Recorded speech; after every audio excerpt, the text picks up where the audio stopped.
So good evening and welcome to the second instalment of the F2 League season here at RaceStation.net. My name is Vernonator1991 and this week I'm joined by Mr. Skyline Cat. Thank you for joining me tonight. You're welcome, Vern. He's stepping in tonight after, SH is unavailable as he's currently gallivanting across the Atlantic in Canada. Lucky sod.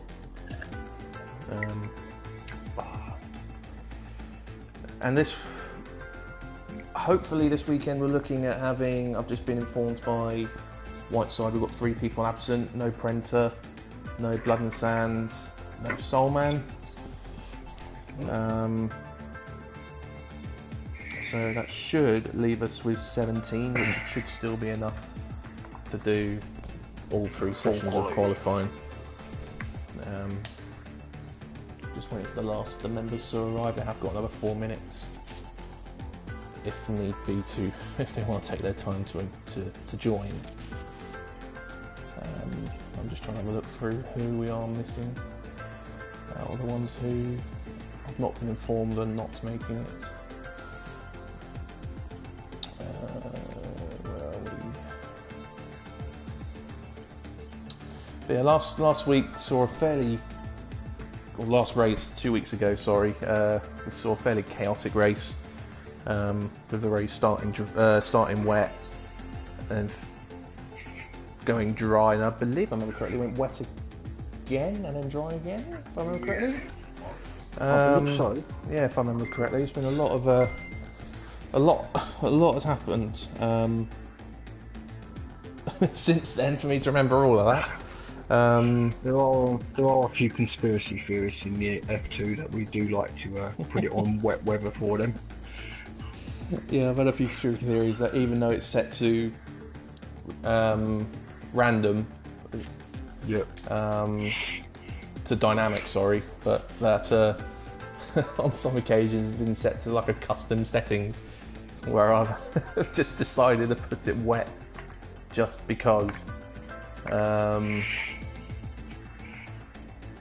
But as we all know, that ain't true.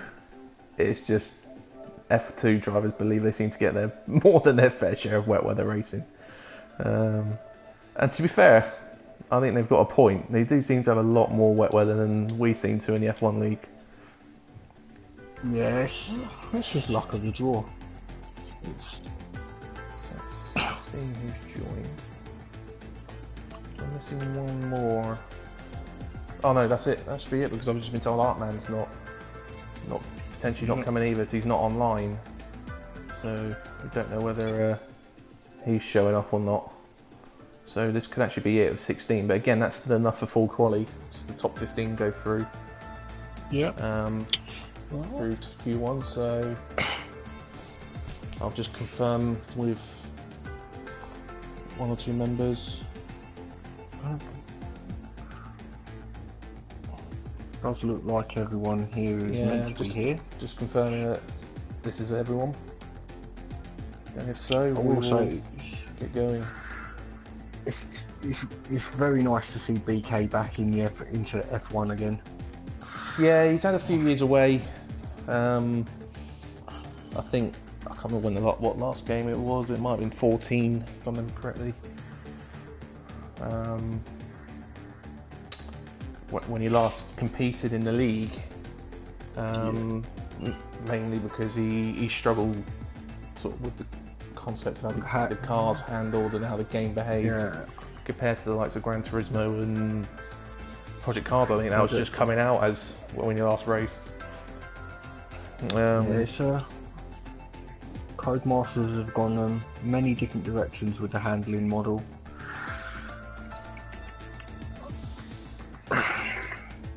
The actual handling's a lot better. It's certainly brought a lot more people into the mix.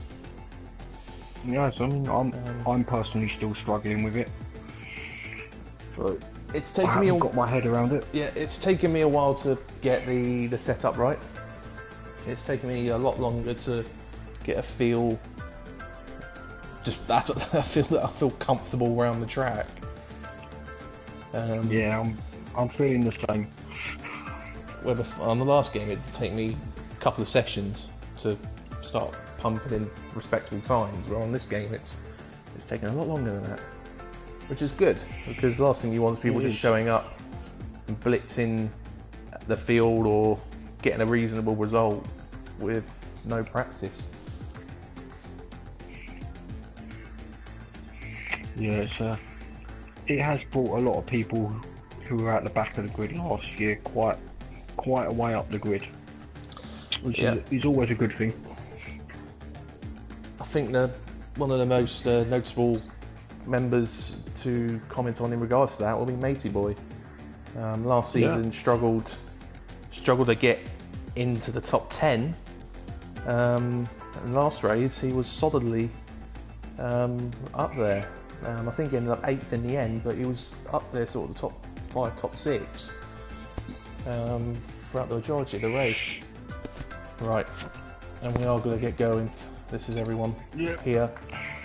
So And the good thing about this game, spectator mode. No having to do a lap in a car. yes, it does mean that we have both commentators able to watch the start of the race rather than one watching and one trundling around at the back to the pit lane and then risking bringing a safety car out, which was more often than not. It does. To be honest, I haven't actually seen a safety car in this game yet.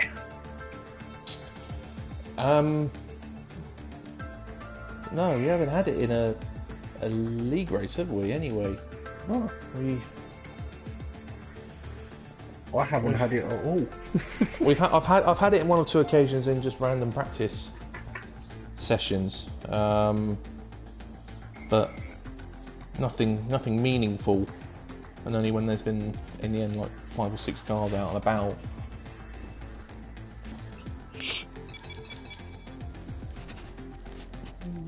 Hopefully these guys will. There we go. There we go. Yeah. Time to start and go. So 16 people out on track, which means we're only going to lose 1 in Q1. And then when it comes to Q2, it'll be 11th through 15th who'll get knocked out in Q2. Those who get into the top 10 from Q2 obviously start on the tyres they qualify on, unless it's wet. And then obviously Q3 is for knockout for pole position. I'm sure we're all aware of that and know how the system works by now. If you don't, it's just been explained to you. Hopefully as simple as possible. Very well done. One aspect that is thanks. One aspect that is going to be confusing for us and well for the drivers as well is that we still appear to have a little glitch to the timing system in qualifying, so you don't actually get to see who is in what position until the end of each session, because as soon as a guy comes out from the pit lane they end up right at the top of the pile for some reason because they've got no time against their name, so the game's assuming they've done a lap in 0 seconds and puts them right to the top, so it causes mass confusion for us. In particular, at least for those out on track, they've got the timing screens to help sort of work themselves out where they are. Where we've got nothing, we just got to wing it basically. Yeah. we are going to have to work it out. And for most of us, that's tough enough trying to watch someone go around the track, let alone trying to work out who's where. Yeah. Oh, but we have got a dry quality. Okay. That will cheer them up initially, anyway. We have no one on track yet, but we do have a dry quali. So round 2 here at China. It's quite a popular track with the majority of the fields and the majority of members on race station. Flowing track, fast, plenty of overtaking opportunities, and plenty of opportunity for the wet weather to make an appearance, as Michael C is the first driver to go out on track. But this weekend, has rather been overshadowed a little bit by the sad news that broke yesterday. Oh, it's Michael C spinning. The sad news that broke out yesterday that race station's very own Rob Lee sadly passed away. Guy that me and Skyline knew very well, been known for many years, online racing. Rob was a teammate of mine for the first half of F1 2015. He was an all-round good guy who was there from the outset. He was one of the first Met guys that I was actually racing online back in the GT6 days. So I've had the privilege of racing alongside him and against him. Yeah. For a few years, and it's quite upsetting to find out that he did pass away. Yeah. So the drivers were asked. You may have noticed on the nose of Michael C's car, but the drivers have been asked to run with the number 40 on the front of their car today as a tribute to Rob Lee, who sadly passed away at the age of 40. I think the idea initially was to try and run with a number he had in his PSN name. Unfortunately, that's Valtteri Bottas' number, so that wasn't going to work. So the number 40 was chosen in its place. And also, there is a plan for the formation lap on the run to the grid before the start of the race that they're just going to run in a 2x2 formation as a tribute lap as well. But hopefully all goes to plan and goes smoothly. In remembrance of Rob. He'll be sadly missed by all. Yeah, he will. He was a very friendly guy, always willing to help. Always had an opinion on something, but rightly or wrongly, it has to be said. He always had his voice, which people loved. He was that nice guy, but had his confrontational sides when it came to certain opinions. But he will be missed across the entire league. The entire race station community, because he was a big part of, as you said, Gran Turismo and Project Cars as well.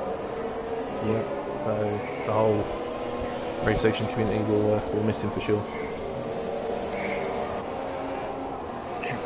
Who do we have on an actual outlap? That's all it appears. I'm just having a look through the field. Another nice touch that I wasn't aware of at the time. Everyone's wearing black helmets. Yeah, just picked that up. Yeah, there's a few who haven't, but there's quite a few who are running with black helmets, which is obviously the equivalent of wearing a black armband in football.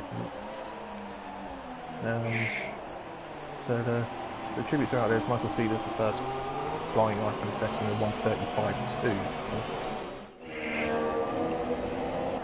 which we have no idea whether it's good enough to get people through or not.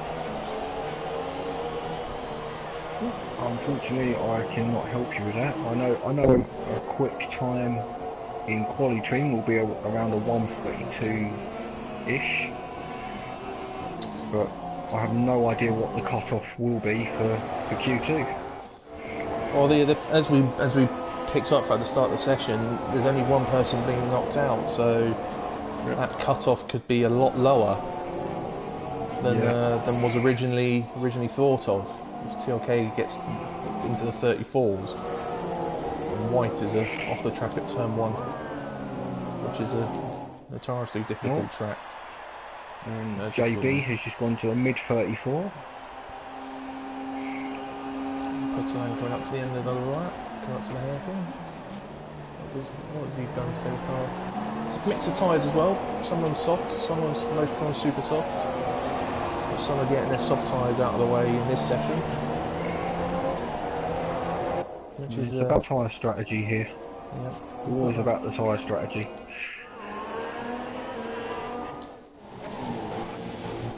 KO goes very wide in the last corner, possibly invalidating his lap.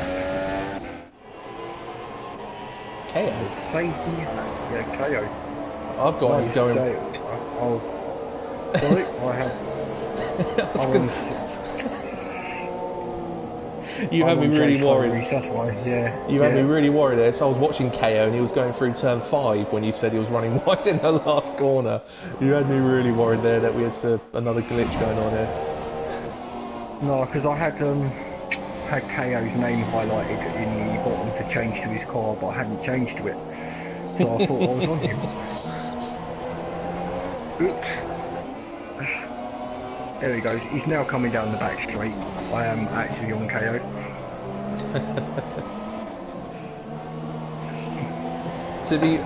I'll be fair to Skyline. He hasn't commentated since Russia last season, on 16. So he's had near enough a year away from commentating.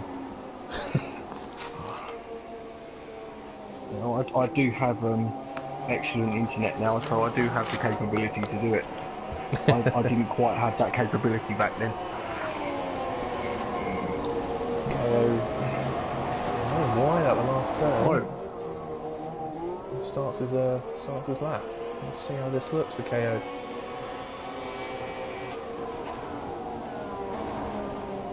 He's also on the soft tyre, which is I'm actually quite surprised about. I thought he might have considered using that in Q2, to be honest. I think he would have been quick enough to use it and still get through to Q3. Depends what tyres it gives you on your tyre strategy. You may have another set. Yeah. And also the other concept, we don't know what the weather's going to be doing for the race. It could be wet for the race as far as we know, but because we can't see, we won't know until we're on the grid. We are a bit blind when it comes to information. Me quite literally with the fact I wear glasses. Well, I do too. Yeah. I think half of race station do. All those hours in front of the screen, it's killed our eyesight.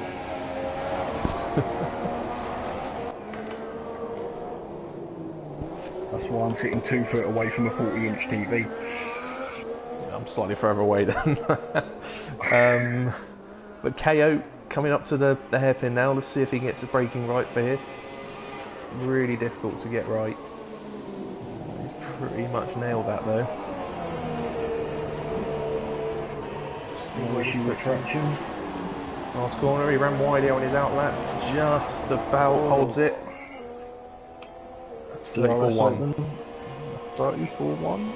34-1 on the soft tyre is not a bad lap. Very respectable. Dave 1025 is eyes up. Well, he looks like he's on a hot lap the way he's attacking it. I've noticed some lag from TLK unfortunately again at the moment. Hopefully that will sort itself out before the race.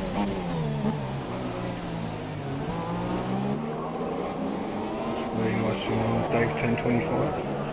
He's looking to improve on his I think one race finish last year.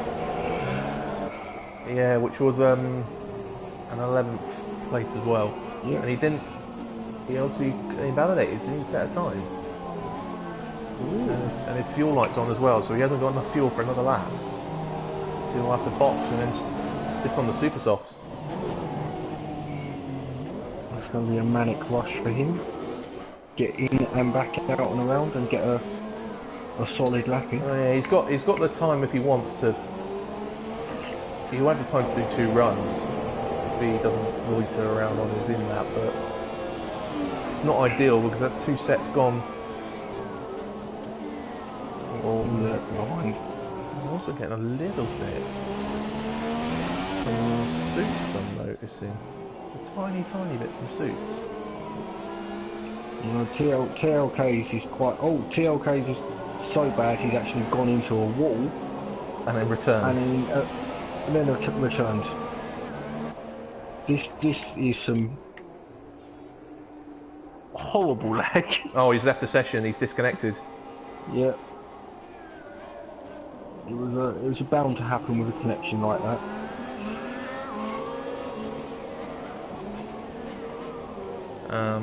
He had no problems last week. He seems to really have on and off weeks when it comes to his connection. It's very, very bizarre. It's almost as if on every other race weekend He has like the entire town using his broadband. It's just his connection Yeah, just goes. you know, one day it's fine, the next day it's terrible. I do feel for him because I've personally had that situation myself. But yeah, so have I. So have I in the past. Connection of, I think back in the day when I first started racing in F1 2011, F1 2012, my broadband connection would be on about 4 or 5 meg on a Wi-Fi connection. Yeah. So yeah, I've been there as well. Oh, it does seem that Joe Storice is having the same issue. One member's that is good to see back on the grid after missing Australia due to the fact he didn't actually have the game was Charlie. It's good to see Charlie back out there on the grid in the house. It's always good to see Charlie. He's always been a lover of the F1 game. Yeah, he's Just hasn't really had the best of luck with it more often than not. oh, madman into the 33s. Oh, I appear to have lost my timing because that didn't pop up on my screen. Which is a shame. Let's go back to Charlie. He's also on the soft tyre.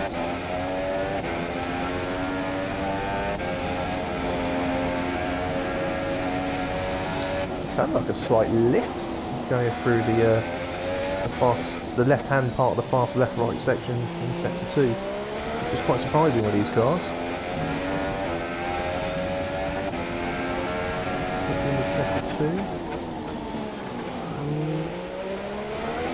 Slowed down quite nicely now. How's his traction onto the back straight?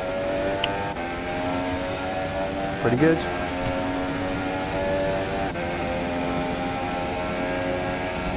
Instead of the DRS. That is all important. You could do the most amazing lap and then just ruin it right here. Yeah. Charlie seems to navigate that well up to the last turn, which is just keeping the rear in touch. Goes 5th on my screen, but I have no idea if that's actually accurate or not. Oh, TLK's still got massive lag. Yeah, she's jumping all over the place. He's exceeded track limits a few times. He invalidated his lap as well.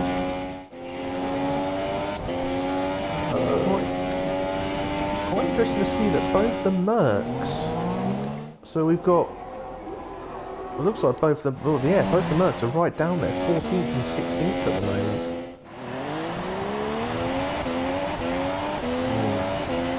The bad news for one of them, if it stays that way. I'm sure J19's going to pop in a nice lap here. It's generally quite quick.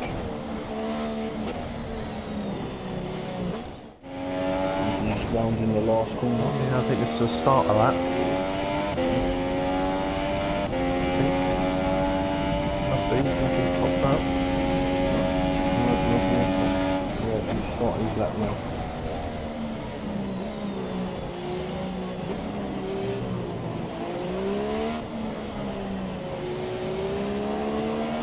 Very neatly climbing through the first section.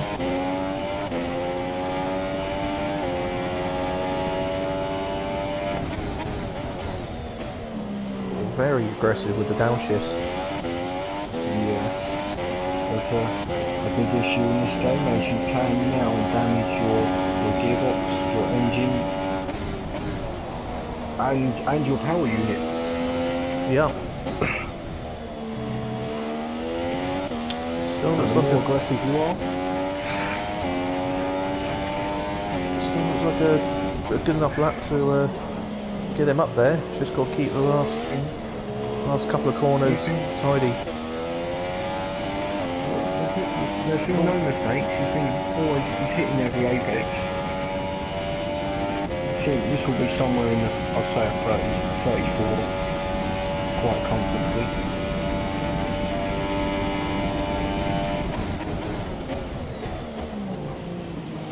Gets the braking right.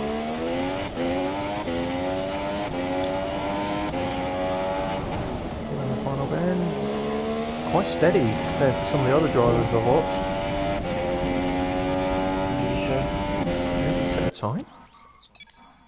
Yep, he says he's gone 4th. On my screen it's showing him staying in 14th. He's not actually set a time on my screen. Which is very strange. I wonder if I wonder if the TLK disconnection has messed up on my timing screen a little bit. Yep, it's not popped up on mine. Well, J19 had a this and next lap invalidation, which might explain that. There's been a few drivers who have had that. BK's had that twice, and J19's had that once. JB Troll's had that once. So this might be the lap. This has to be the lap. Yep. He doesn't get this lap. He's cruising. He's cruising. He's not really using all the revs on this lap. Putterland's retired, so he's obviously thinking he's comfortable.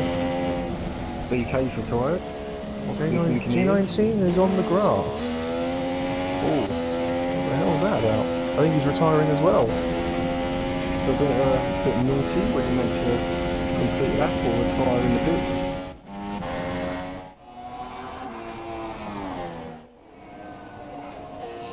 Yeah, TLK's lag is still evident.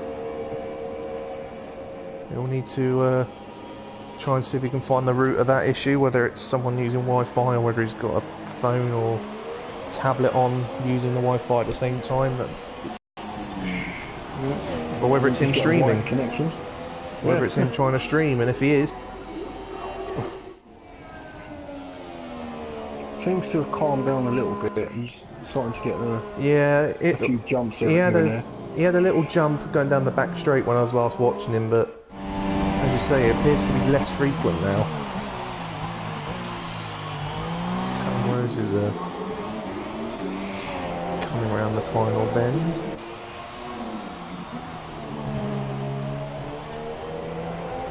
He's already shown as being, well, I say he's shown as being P10, but whether that's accurate, who knows? We'll find out. Showing P11 for me. That's what I mean. It's all completely nuts. So we'll see when this session ends. White and TLK. White and TLK are the only two drivers out there. White's at the hairpin. Hopefully he won't box and that he'll go across the start line. He's cruising, but hopefully he knows the drill to turn left now, which he isn't.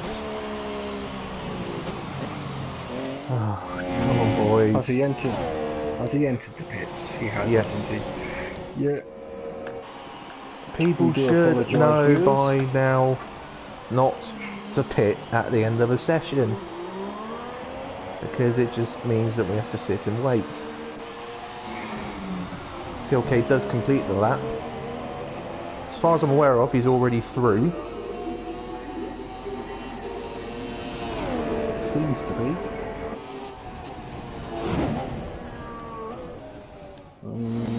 BK's number 136.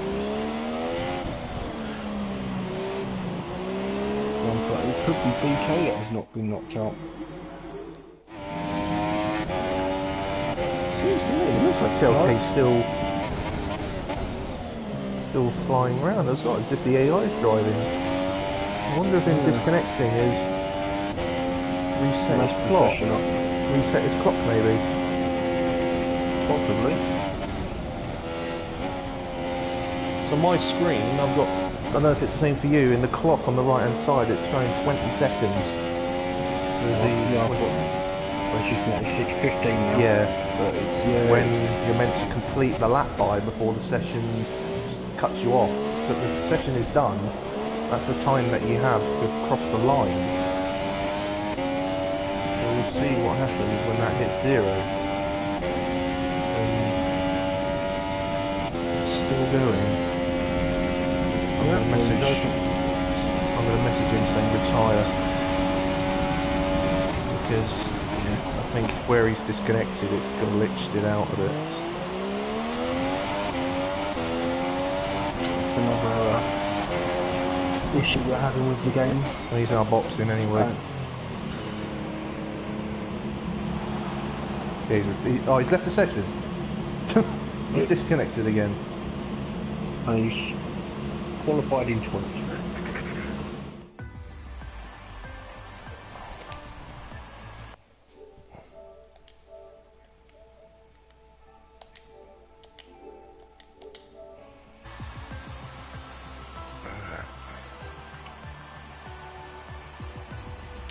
So it was Madman, J19 and Kato top 3.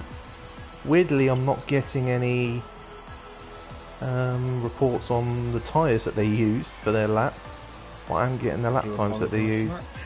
But BK unfortunately was the driver who was knocked out in that session. Yeah, sorry about that. We had a straggler join our commentary booth here. We had to quickly get security to remove him. So, unfortunately for TLK as well, if he does rejoin the session, he is now out as well, because he's disconnected between the sessions, so it won't let him retake his car for Q2. So he's stuck at starting 15th if he does rejoin the session. You may need to reset everything, his PlayStation. Oh, he's rejoined now. He's just rejoined. I don't think he's fully reset all his modem and computer. He might have just turned off, as I've said, other devices that may have been connected, which might be enough to, as we've got a few cars come out the garage now. He might have done enough to stay connected. We will see.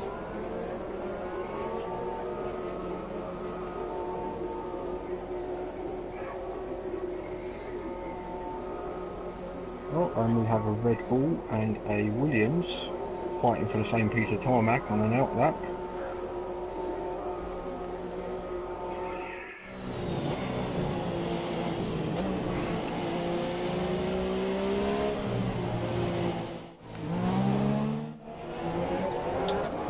Callum Rose and Matey Boy, I think, who were those two drivers who were doing what I remember I think Schumacher and Alonso did one of the first times this sort of 2 to 3 part qualifying format was introduced,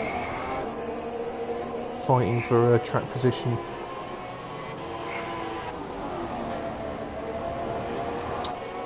So the two Mercs have also gone out. J19 has gone out early this time rather than leaving it a little bit late.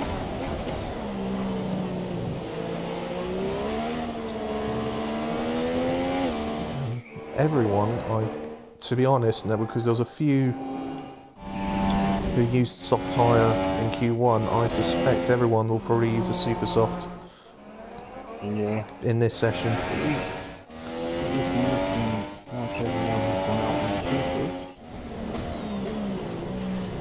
Except for Madman, who's at the garage on a set of softs. I think that we might change that before leaving the pits. We will see.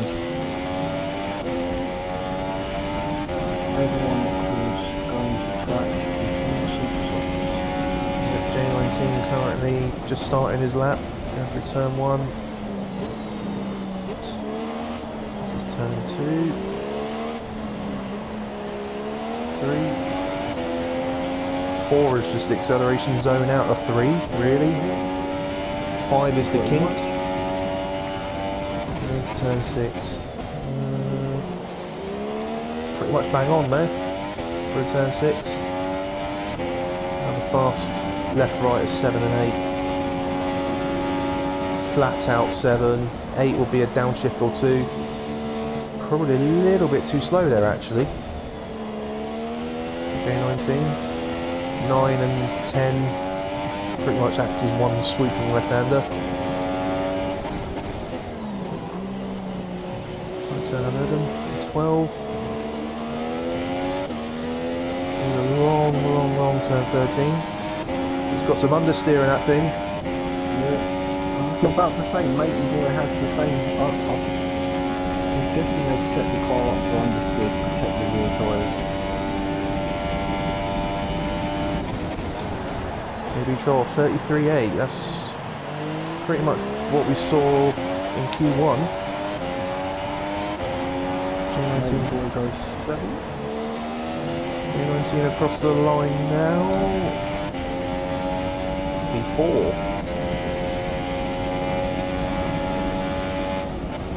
KO's out there. KO's coming out now. On the super soft as well. The seats in the McLaren. Weaving all the way down the back straight. KO not doing the best job in moving out of the way of faster cars there on a lap.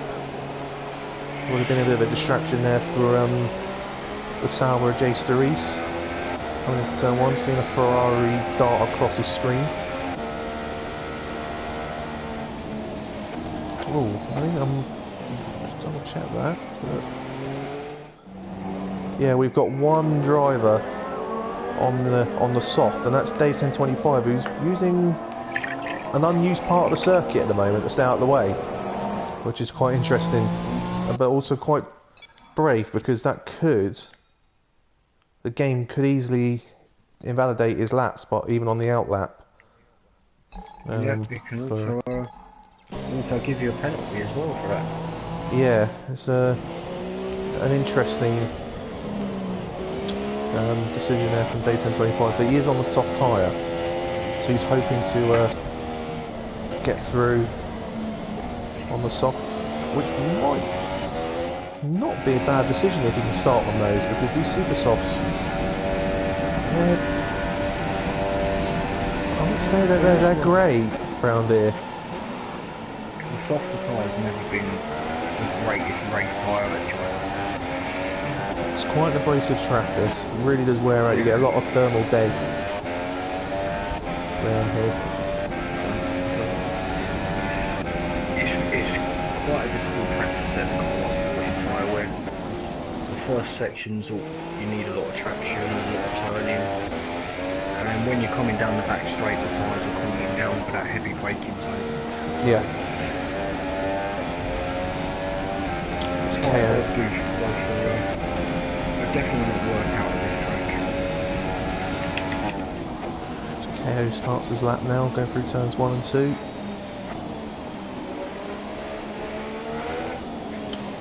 Turn 3. KO showed in qualifying at Australia that he appeared to have the advantage in the dry, but as soon as the track got a little bit damp, he really did start to struggle, and he was outdone by Madman and Michael C in the wetter conditions at Australia. We can't discount that though as just him not being good in the wet. That could have been a set up choice where he set more up, set the car more up for dry conditions. I think for KO, because he was so quick in the practice sessions we did around Australia, that he was just wanting to run with it because he knew he had the pace to be at the front. Unfortunately, it just meant that it looks almost undrivable at times for him in the wet, especially in the early stages. It looks almost, he had a lot of hairy, scary moments in the opening laps around there.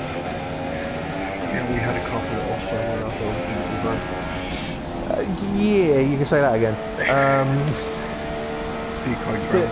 A bit surprised to come around turn 14 and find you parked across the track.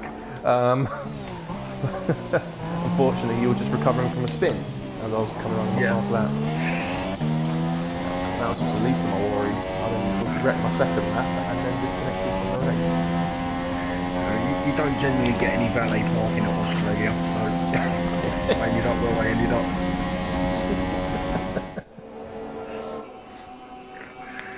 So we've got 6 minutes left of this Q2 part of qualifying, so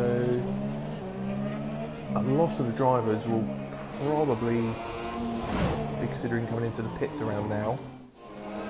Prepare themselves for one last run. Dave is looking very quick on the soft tyre. Yeah, I'm on him now. It's just coming down the back straight.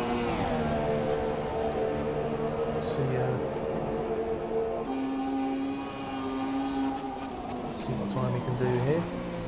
The sole Toro Rosso for this weekend, with Soulman not being able to make it.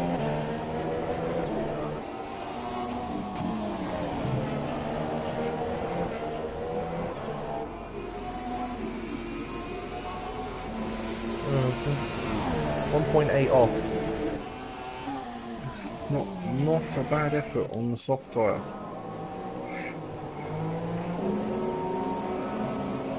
Let's have a look at Whiteside. Just coming on the last bend now, I think, to start a lap. 35.2.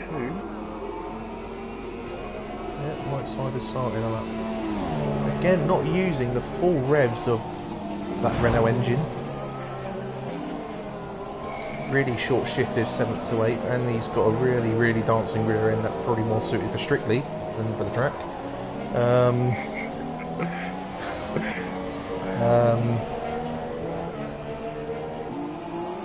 He's going to struggle to get through this session.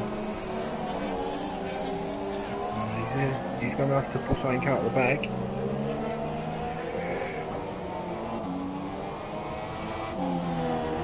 I think he may have backed off already, you know. He just does not appear to be pushing. I think I may know why he's short shifts so early. Mike uses automatic gears. Oh, of course he does. The game doesn't utilise all the revs in certain gears. Yes.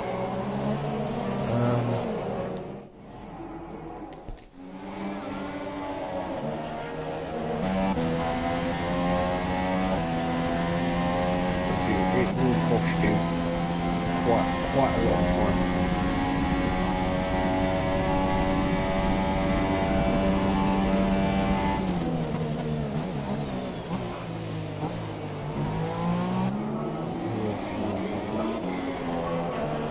Supes is on the hot lap.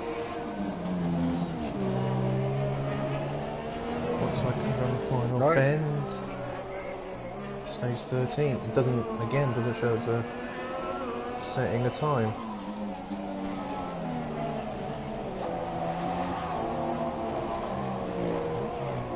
Man seems to have a lot of understeer, that car. Seems to be a lot of steering angle going through 3 and 4.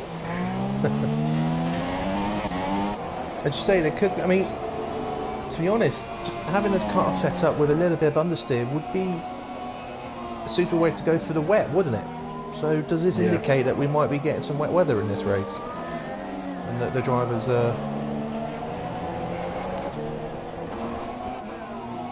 It may well do. A quick time around here will be in the 32s. The drivers may have set the car up for race conditions of expecting a downpour.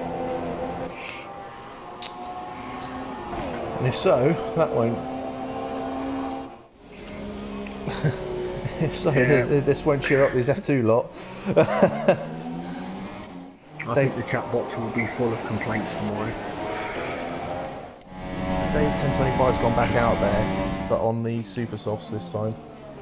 He's going out there for one run on Supers. He is shown as being P9, but again, is that a legitimate P9 or is that a time glitch P9? We will see. He's showing on me as 11. So He's somewhere in the top 15. There you go. Yeah. We'll keep it that simple. well, it says 11 on his steering wheel. Let's have a look. For me. No, it says 9 on the steering wheel for me. There you go, but ladies and gentlemen, we can't trust anything. Nope. The only thing we can trust is the race, where we actually can see who's where. Qualifying, until Codemasters fix it, we're in the hands of the gods to work out who's where. If we can get it right, I'll be buying a lottery ticket. Wish it come a week early so I could have done the Euro Millions on Friday, which was over 160 mil. One lucky winner in Spain, I believe. And if it was Carrie, I would literally jump out my window. Yeah. I hope it wasn't him. I really hope it wasn't. Anyway, Dave 1025's just started his last run in Q2. Just come out of turn 4 through the King 5. Well, it says he's jumped up to P2 now. Yeah, I'm getting that, so that's one similarity we're getting right, but he's also showing he's been 20 seconds off the lead on my screen. Yeah, it's 20.249. I'm actually getting that as well. Oh yeah, we actually got accurate info. No, 267 now. Yeah, it's just changed for me. Oh, there's Artman joins. We've got a late arrival. Obviously, maybe forgetting that the race was on. Or the time-wise. Quite possibly, or he's watching the football. You never know. I'm not sure what nationality Artman is. And again, retired, so he's obviously comfortable with the lap he's done, and he'll be comfortable enough to get through into the top 10. 18.25 around the last bend. Line. Shows us P6 on my screen. Yep. That's what I'm getting. So, it may We've be right. We've already got J3 and Matey Boy out there. Matey Boy on the soft. Coming around the last bend. Now, we've got J3's coming up to the hairpin now. So, Matey Boy goes 8th. Joe Cerise rounds the last corner. Oh, that was a bit of a cut. Don't think he made it through. Don't think he made it. No, P13. So J3 is one of the drivers out. I believe Whiteside is another one. So the 5 drivers out. And Suits. Of course, TLK as well. TLK couldn't participate because he disconnected between the sessions. So TLK, Whiteside, J3, Suits, and White. I'll tell you what, Putterland was cutting it fine, retiring when he did. He was only a tenth and a half from being knocked out. But Matey Boy and Madman both made it through on the soft tyre. Very interesting. 34.1 on the soft tyre is not a bad lap from Madman. It's a very good effort. And here we go, gentlemen, ladies and gentlemen, we're into the top 10 shootout. All drivers get an additional set of supers to use in this session, which then get handed back at the end.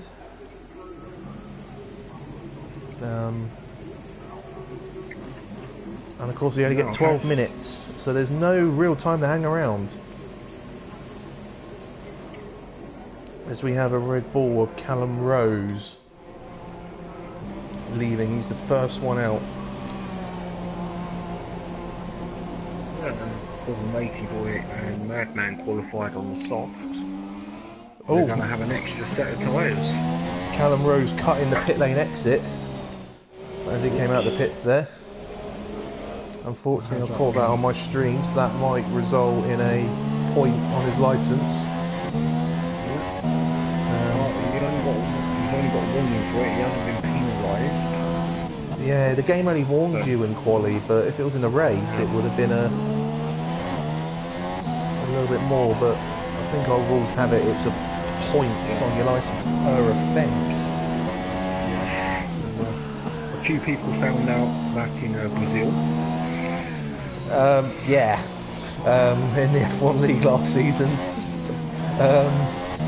I'll tell you what, the topping up of that penalty was difficult to work out.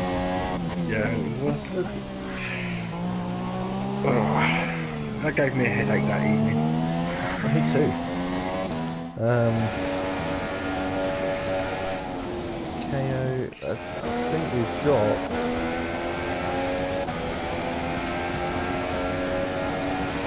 We've got 9 with 10 out there at the moment. I'm currently sitting on Madman in the McLaren. I believe he's on an out lap. I think KO is further up the road than he is. He's just coming through turn 13 now. So I'm going to stick with KO to begin with. I'm going to stay on Madman. It looks like JB Troll is after him. There's a Red Bull behind KO. Which will either Putterland or Callum. Oh, KO nearly drops it coming out the last turn.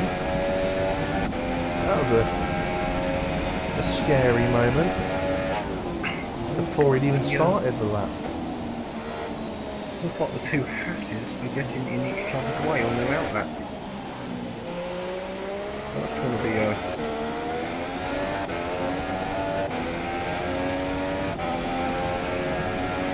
I don't know what the Hasses are up to. They may be trying to employ the I'll give you a slipstream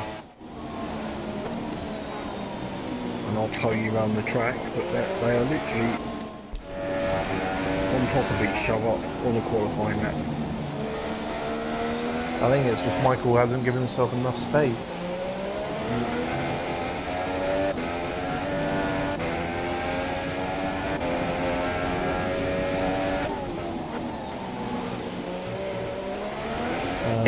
KO coming through 12 and 13 now. The rear again dancing. Really having to put opposite lock on the power out of 12. Times of 35.4, but that won't be respectable. He probably made a mistake on that lap. 34.8 for Dave. Oh, that looked like a bit of a cut. J19 33.6. KO was... Oh, he didn't get the apex at all on the last corner. Still good enough for 33.4 though. I think there could be a 32 in there. Speaking of left, I reckon like 32, I think it's possible. Madman over the line? No lap. 33.3. They've come up with 33.3 for me, for Madman. Okay, I'm not getting any lap data for Madman then. It's not showing him as having set any kind of time at all.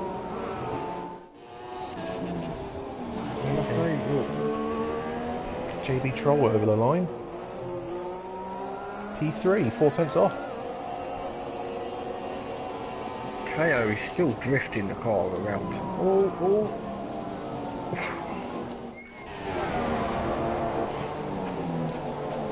I don't think he's got that car quite dialed in like he did last week in the 2 weeks ago in the dry around Melbourne. Yes, he's looking extremely twitchy.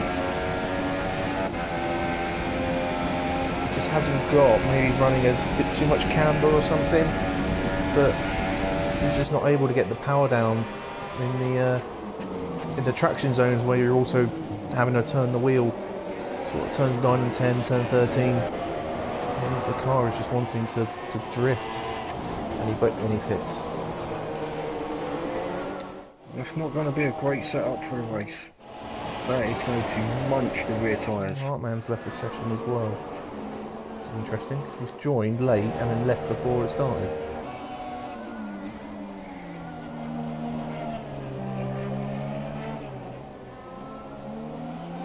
33.2 from Madman.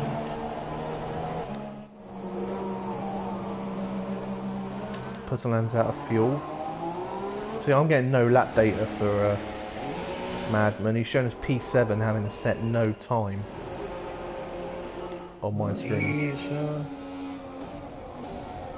currently on a 33.2.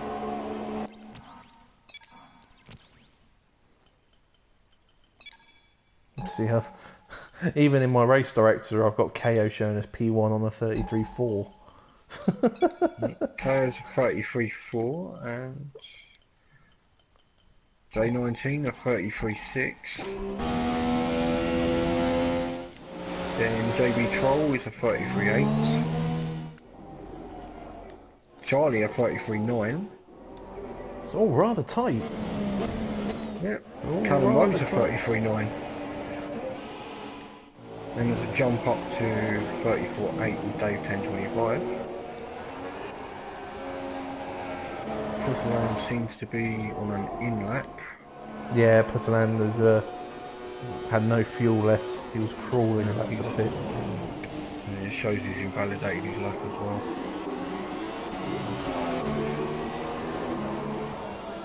Right, this is the little lull between Michael C.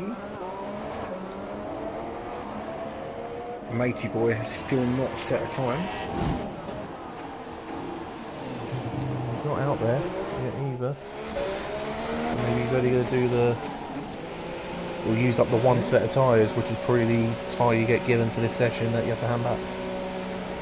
He's probably trying to save that nice set of super softs for the race. As Matey boy just leaves the garage now. Yeah.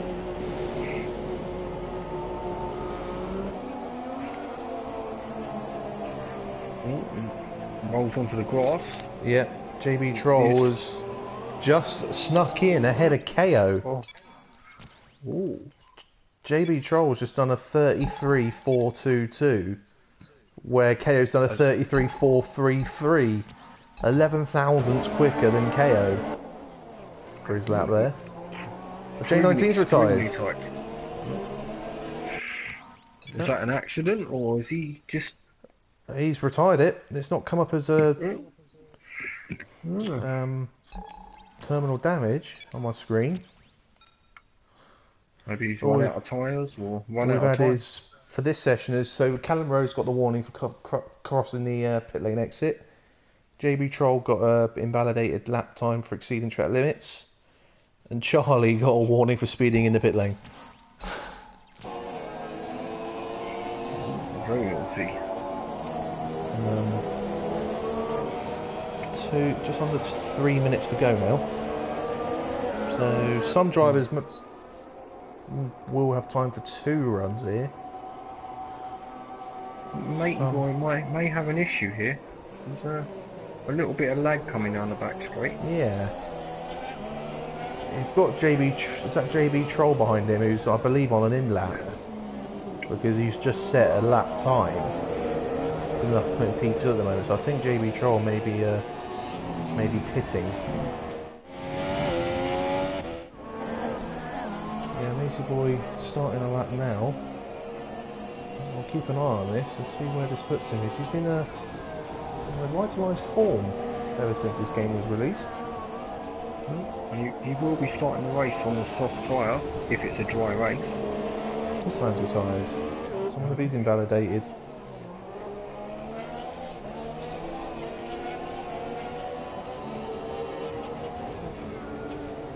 Been very neat in the first sector. He just seems a lot more composed. A lot more, just a lot more stable. That's an extremely quick 24/7 in the first sector compared to KO's 24.5 for KO. A couple of There's tenths off 2 tenths KO. down at the moment. 2 tenths down so far. So we might be looking at potentially another high 33 here. Getting amongst that group of drivers in the mid to high 33s. Potentially, He's yeah. done a 28 flat, which is 3 tenths faster than Michael. And 3 tenths quicker than from KO in the middle sector. Oh wow. This is a good So lap he here from may- Matey Boy. So he may be Gets the on for hairpin front nicely row as well. side here. Yeah. He may be carrying a little bit more wing for that middle sector. Over the line. P3 is that? Is that P3? Oh, it's not come up as a time yet for him. Yeah. For me, he's done a 33.4. 33.448, Yeah. which JB is Troll's a 33.422. it's right in there with KO and JB Troll. That is a fantastic time from Matey Boy. He will be absolutely through with that. Madman is on another lap. Day 10:25 on a lap. Oh, Madman is on a great lap. He's done a sub 28 second sector. He's done his fastest ever Who's that first having to get out of sector. his way there? That was a Haas. Getting out of his way through turn 13 there. Hopefully that didn't put him off or cost him any time. KO's just done a 32.8. It's just popped up on my screen. Oh, yeah, I've got that too. Madman is on an even quicker lap. He's round for next. Oh, he's wide. Was he a little bit wide there? I don't think that was ideal. No, P1 on my screen. But that's actually accurate. With a 32.742. Yeah, there you go. 10th quicker than KO. And he will be starting on the softer, the harder tyre as well. That is going to make things very interesting at the start. Well, Day 1025's out of fuel coming down the back straight. As is Michael C. Coming up to the last turn. Hopefully he doesn't box and he goes round to finish the lap. And he is. So Michael C knows the drill. Day 1025 hopefully knows the drill as well. And he does as well. Good. Yeah. We should be, as soon as Day 1025 hopefully being downhill can go over the line a little bit quicker. We'll be getting this session done, and there we go. He's opened his DRS for full effect. That really made a difference. Yeah. So, Madman takes pole on a 32.7, KO second, 32.8, and then we've got JB Troll, Matey Boy, third and fourth, both on a 33.4. Yeah. J19 fifth, 33.6, Charlie and Callum Rose, sixth and seventh, 33.9. And you've got Michael C down in 8th, 34.1. Day 10.25, 34.2 in 9th, and then Putterland only doing a 34.9 there. I don't think he extracted the most out of his car in that session. No, he's definitely not a session he wants to remember. Right, so we're now in the 5-minute break. I've got it as 7:58 on my clock that I use. Well, 7:59, sorry. So we'll be going 8:04. Just to remind people, the formation lap today will be a tribute lap, so it will be a little bit slower than normal, but it will hopefully look rather decent, to be honest, from a spectator's point of view. Right, dry start, but there does appear to be a few clouds in the air. Ooh, he's looking a bit. It's looking a little bit dark out there, so I do wonder if we are going to see some rain at some point in this race. And if we are, that will potentially just spice it up and cause absolute havoc, even more so. It will be very entertaining to watch KO drive in the rain, especially seeing as his car was a handful in the dry.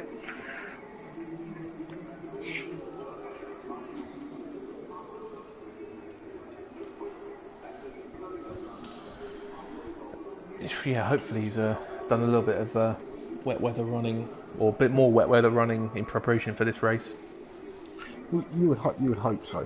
to give him the opportunity to at least stick out on track. Now, Artman, who joined late, he will be in the race. He does drive for Williams, but because he's joined late, the game will just automatically allocate him into a team, which might actually end up being the Ferrari, because we've only got one of those, so it might actually stick it in him in that. We will see, but whatever Artman ends up driving in, he will still score his points for Williams. It's just the game doesn't let you choose a car when the session's already running.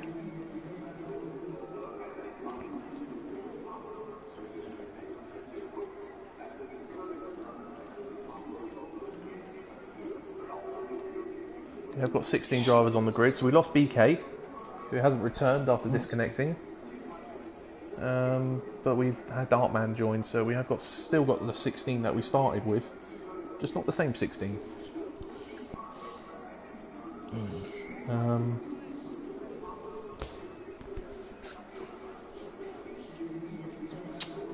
So, what are we expecting strategy-wise? Do you reckon today?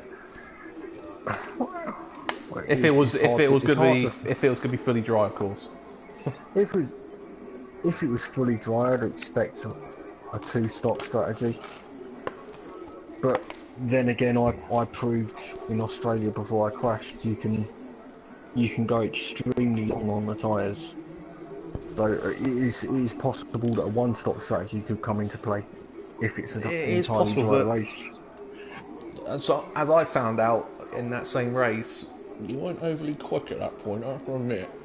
Yeah. Don't worry, I haven't been quick since I got the game, so that's it.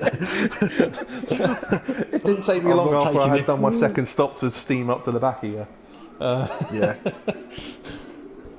I think I am actually driving a McLaren Honda. I do have the Honda engine. So you're probably right. A one-stop probably is possible with the length of the tyre wear, but probably in hindsight, in terms of overall pace, I think we're looking at a two-stop here if it is going to remain dry. But looking at the clouds, I'm not too sure about that. It really it depends how Codemasters have coded the game. If it's true to real life, and this was, I think some people did a one-stop, some people did a two-stop. Yeah. So if it follows what happened in China, then it could be a one-stop. It seems like this game was. It's obviously got a better tyre life compared to the last game, but it doesn't quite seem to have the same tyre life as in real life. It seems to still. It doesn't have the same effects, because if you end up going long doing a one-stop, you are not quick, or not as quick, ideally for that segment of the race. Whereas in real life, they're doing one-stops in certain races, and they're actually still keeping up with the pace, no problem at all. So it does seem like the tyre situation is still a lot closer to what it is in real life. It's just not 100% there. Yeah. I have been reliably informed by a person on the grid that it's forecast to be dry for the entire race. By a comment left in my my YouTube channel here. So yes, I am currently getting comments left by my illustrious teammate in F1. I think he's having a go at me for condemning the Honda engine.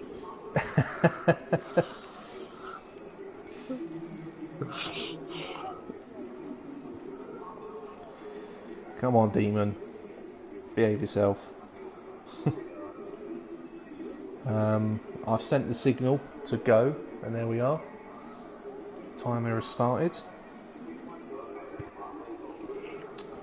And this is where, I'm assuming most people have got the memo, because looks like everyone's running the tribute numbers and the tribute helmets, that we should see this tribute formation lap as well.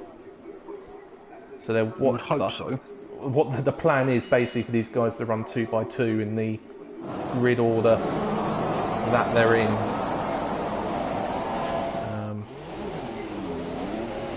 One from them. KO. No, it's probably jumps off a little bit quicker than he should have done. Should do. Whiteside has gone straight to the front. Okay. This isn't what I've been informed would happen. Okay, it's Whiteside lead. Basically, Whiteside is leading the field round, by the looks of it.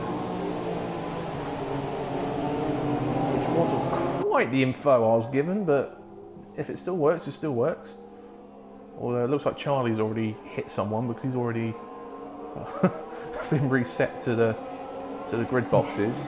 Yeah. From what I understood, it would be a 2x2 Yeah, formation map. that's what I was Okay. reliably informed as well. What was mentioned in conversations earlier, but they've obviously decided to do a single file. With Whiteside leading the way. Let's have a quick opportunity to run through the tyres while we're doing this. So we have got Madman, obviously, as we know, on the soft tyre, which could be that'll be an interesting battle. Him on a soft against KO on a super soft. It doesn't look like KO's tyres will last that long with the way he's No. been sliding. JB Troll on the super soft, Matey Boy on the super soft on my screen. Yep. I thought he qualified on a soft in Q2. That was the information that the screen gave Yeah. me. J19 super soft, Callum on super soft. I believe Charlie's also on super soft. Michael Dane 1025 and Putterland all top 10 all on the supers. Then from 11th, White on the supers. Soup from 12th is on the soft. Easter East in 13th on the super soft. Whiteside in 14th on the soft. Artman 15th is in the Ferrari, is on the super softs. TLK, weirdly enough, has ended up in the Toro Rosso. I don't know how that's happened, but he's in 16th on the super soft as well.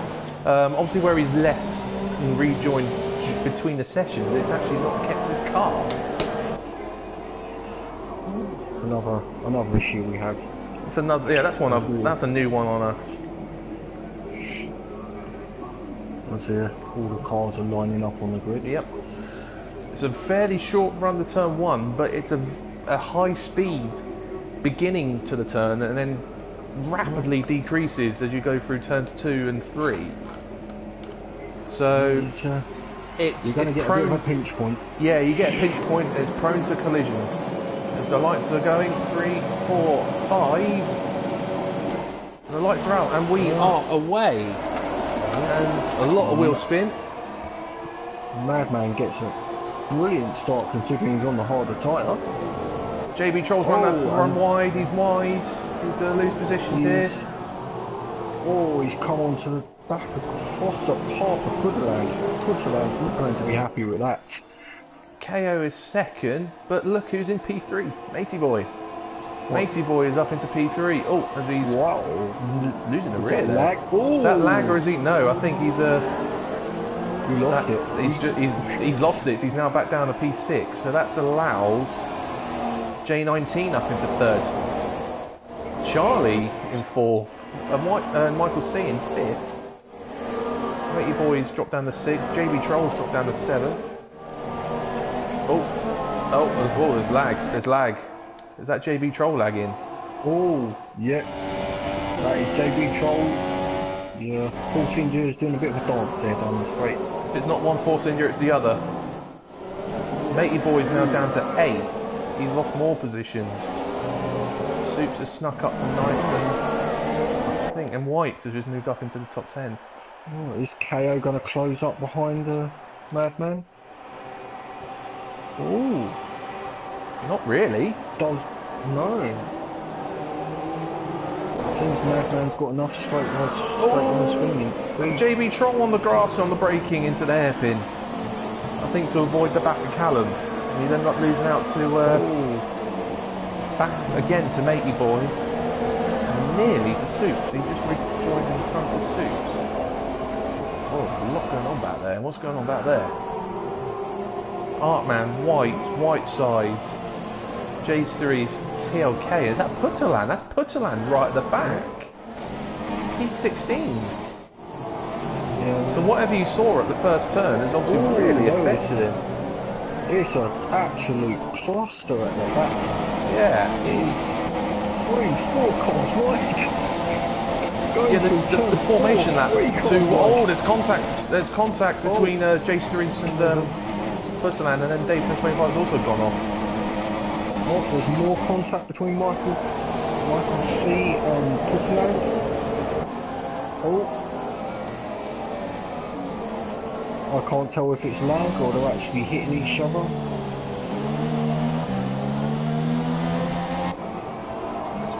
Michael C looking P5. Oh, that was that Soups running wide? It was Soups running wide in turn 12 and just finding a slot, but losing that position to White. So White's now back up into P10. This is a lot happening in these opening laps here. White side is under threat. And White's under threat as well. Yep. White side is just passed by. White is deep on the roll. There's a little touch there. White's had to go deep, and that's allowed. Is that Putterland? Is that Putterland? Already up to 10. He was in 16th at the start of this lap. He's kind from 16th to 10th in a lap. He's made his way through that cluster of cars. And he's back to where he started on the grid. Oh, KO is under threat from his position. KO is... Oh yeah, J19 right on him. J19 is right on the back of that Ferrari. And Charlie has closed right up to the back of the Mercedes. We've got Madman only a couple of seconds ahead. And you've got KO with J19 and Charlie right up behind him. And this is the first lap of DRS, don't forget. Yep. And KO, at the last split, was shown as being, he's 1.1 behind, so KO's not going to get DRS, so he is under threat here. If J19 can get a good run, he should be able to get alongside, because KO is not going to have DRS here, I don't believe. No. Over the DRS line now, no, he's definitely not got it. DRS is not that effective this year. He has to be a lot closer for it to work. You have to get a really good run out the corner to you have to be on their gearbox for it to work. Matey Boy's 7th, TLK's worked his way up to 8th. His connection seems better at the moment. As Charlie does the fastest lap of the race. Oh, well that's interesting. KO had DRS on the start-finish straight. Okay. But he didn't have it on the back straight. So did Madman make a mistake at the hairpin? Quite possible. Soups and that JB Troll. JB Troll's had a shocking start. KO's going. KO locks up massively. JB Troll, who started 3rd on the grid, don't forget, I think has just... Yeah, he's now P12. He's had a nightmare. Oh, he's lunging up the inside of Soups, but that was not going to work. KO's right on the back of Madman again. Madman's not had a good lap. The gap's 4/10.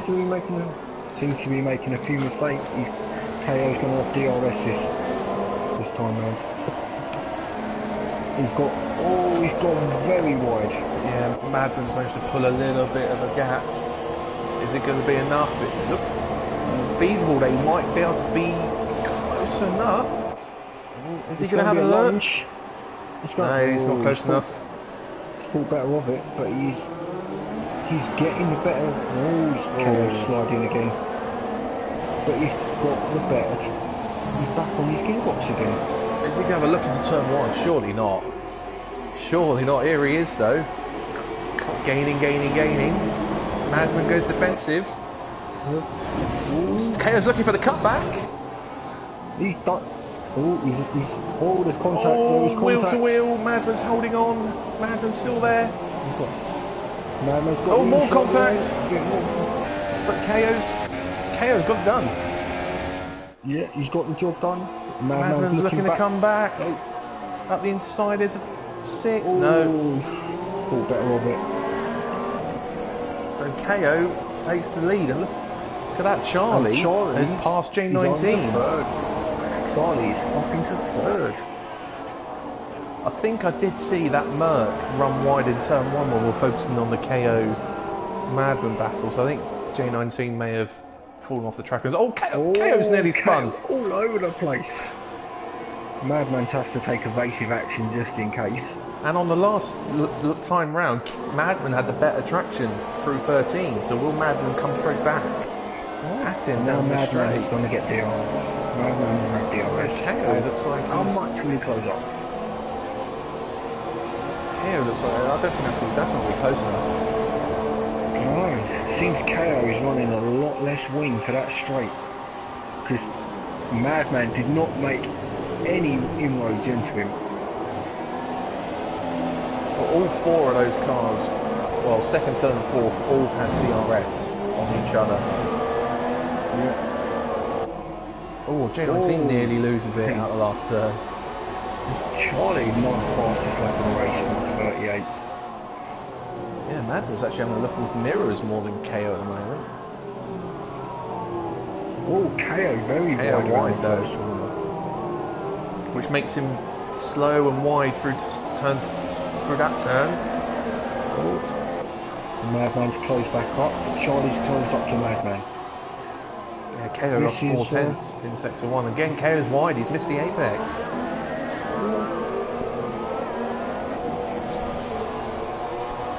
Three of them nose to tail in the opening laps of this race. Oh, there was contact there, Charlie and Madman. Charlie- Rubber the wheels there. Charlie had a massive run through that fast left-hander there. I just hope he hasn't suffered any wing damage there. But that's allowed KO to pull away nearly to a second now. It's 9 tenths. Oh. I hate to say it, there may be some wing damage there for Charlie.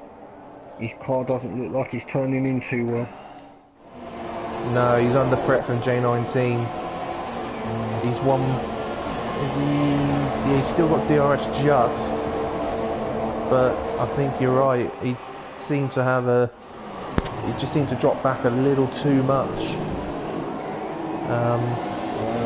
Jump on his car. Doesn't look like there's any sort of wing damage. It may be very minor, but in this game it does show up Yeah. quite a lot. Anyone who watched my stream last week from my point of view of the race at Australia, I had the tiniest nudge. Oh, as KO loses the rear through turns 2. Madman nearly capitalising on that. I had the tiniest nudge of my wing on Tommy. It wasn't even broken, it was still green. It was like a different tint of green to a full wing, and that was still enough to cause me a hell of an amount of understeer. Charlie may not have anyone. No, he might have just... Close right back up. He did seem to have to slam on the brakes. I wonder if he just had the slightly overheated tyres for a couple of corners there. Could be. He lost a bit of momentum, so he's now picked it back up. Hopefully he hasn't got any damage and he can... Michael C is just off these guys in 5th. TLK up to 6th. Not doing too badly. Caliber 7th. Matey Boy in 8th. Artman's up to 9th. JB Troll's up to 10th now after his terrible start. Putterman 11th. Dayton 25 12th. Soups 13th. Mike, Jay Sturries and White rounding out the 16 cars. And go back to the leaders. J19's fallen off the back of these guys a little bit. He's dropped out of DRS. The Charlie and Madman continue to hound KO. KO again. Oh, Charlie's wide. Charlie's on the grass. Yeah. That would have lost him a little bit of time, and J19's right on him again.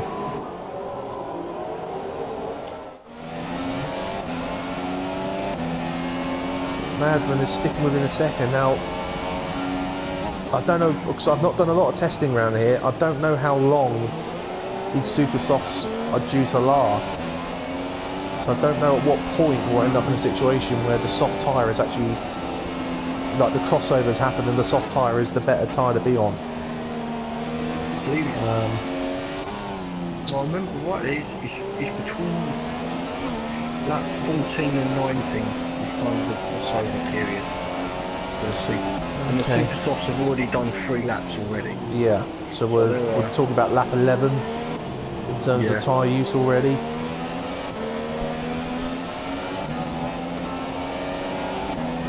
Madman just clipped the curb on the inside of 13 there, which meant he had to just get out the throttle a little bit. Which didn't help his run.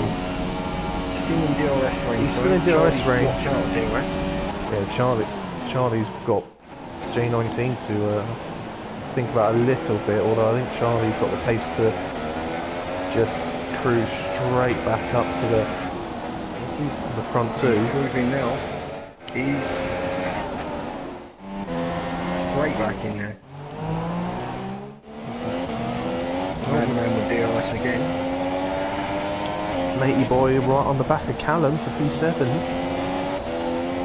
Matey boy with DRS, not using it.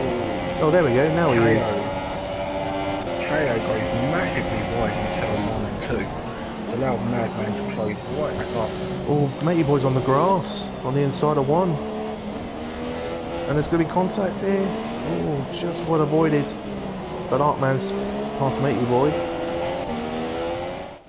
They're back to the leaders. J19 is back on. Charlie's made another mistake. He's fallen behind a couple of seconds again. I wonder if he went wide in turn 1 and 2 again. He may well be struggling with damage. He's dropped right off the pace now. Gap is 9.5 tenths between the top two. The last sector. He's defending massively against J19. I suspect J19 will be passed at the end, down into the hairpin. Well, J19's wide though. He's got a poor run. Yeah. So I think Charlie's safe for another lap. But there you go. Look, the view I got there. The top 6, all in the same shot coming down the straight. It's extremely close. About 10 seconds separating the top 6 drivers. Yeah, 9 to be exact. 9 seconds. Yeah. Back to TLK in 6th place. And you got Callum Rose in 7th, who's 17.7 off the lead. So there's a 8.5 second gap between TLK and Callum.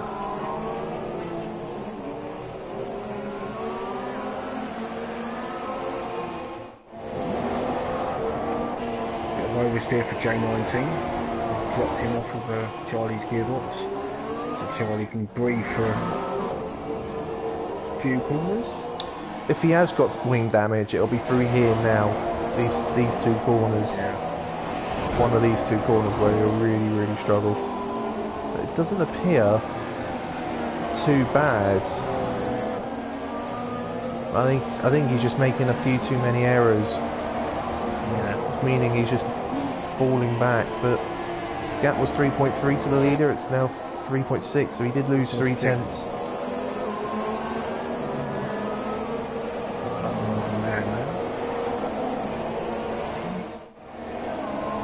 Still 1.4 seconds behind. He's now out of DRS range.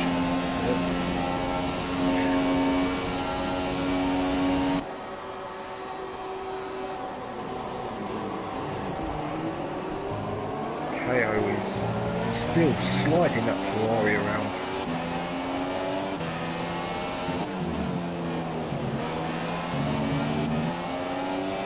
Both of them using a lot of curb in the final corner, as Charlie goes very wide in the final corner. Oh, and TLK does the same in the background as well. TLK is pretty much on the back of Michael C now. So we've got little two groups. Oh, yeah, two groups of two White, here at the moment. White side is going for a move. And White side is... Oh, that is horribly cut off. Oh, there's something going on back there with Jay Cerise and Soups. But yeah, Whiteside just found his insider line cut off by the Mercedes there. I don't think he is going to be very happy with White on that one. He may have something to say after the race. Oh, Madman back down to a second on KO.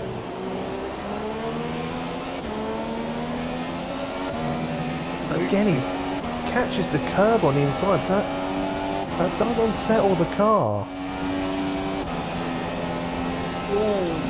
Three cars all going wide. Oh, TLK is lining up. Michael C. P5. Michael C's also already got his fuel light on as well. Oh, that was a late move. Defending the inside line. Does TLK get the traction in the run? He's alongside him. It's going to be a... Oh, round the outside. No, there's contact. There's contact. They're both off. Massive contact. Massive contact. And Michael C retains the place. That is extremely naughty. And he's got DRS as well. That is very cheeky. TLK looking straight back up the inside. TLK will just want to get by him because, yeah, I think he'll feel quite aggrieved at that. He's definitely got the grip. He is on the fresher tyres, don't forget, because he didn't get into the top 10. He's up the inside, and he's through this time. But Michael looking for the cutback this time. He's coming back at him. No, TLK's got it. He's got the traction up, and he's got the job done. Madman again, 9/10, so Madman's back in DRS range. Oh, he's wide though. He's wide in the exit at 12.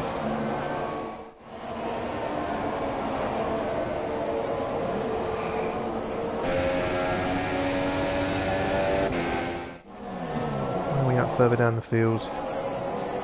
Artman is on the gearbox of the... Yeah, JB Troll. JB Troll. And we got also Dave 1025 on the back of Putterland. This is for the last place in the points at the moment. 10th and 11th, these two. Battles up and down the field. Whiteside's still on the back of White. Well, Whiteside's going wide in 12, so... Oh, JB Troll's showing some lag again. Making it difficult for Artman to know where to position the car. Artman's wide in the last turn. As is Putterland and Dave 1025. Putterland's got the green pit light on his graphic. He's in his pit stop window by the looks of it. Oh, there's contact between the two of them. Dave 1025's nerfed the back of Putterland. Well, he's sneaking up the inside. He's up the inside of him. It's going to become the outside for... Oh, he's back in the slipstream, looking up the inside this time round. More contact.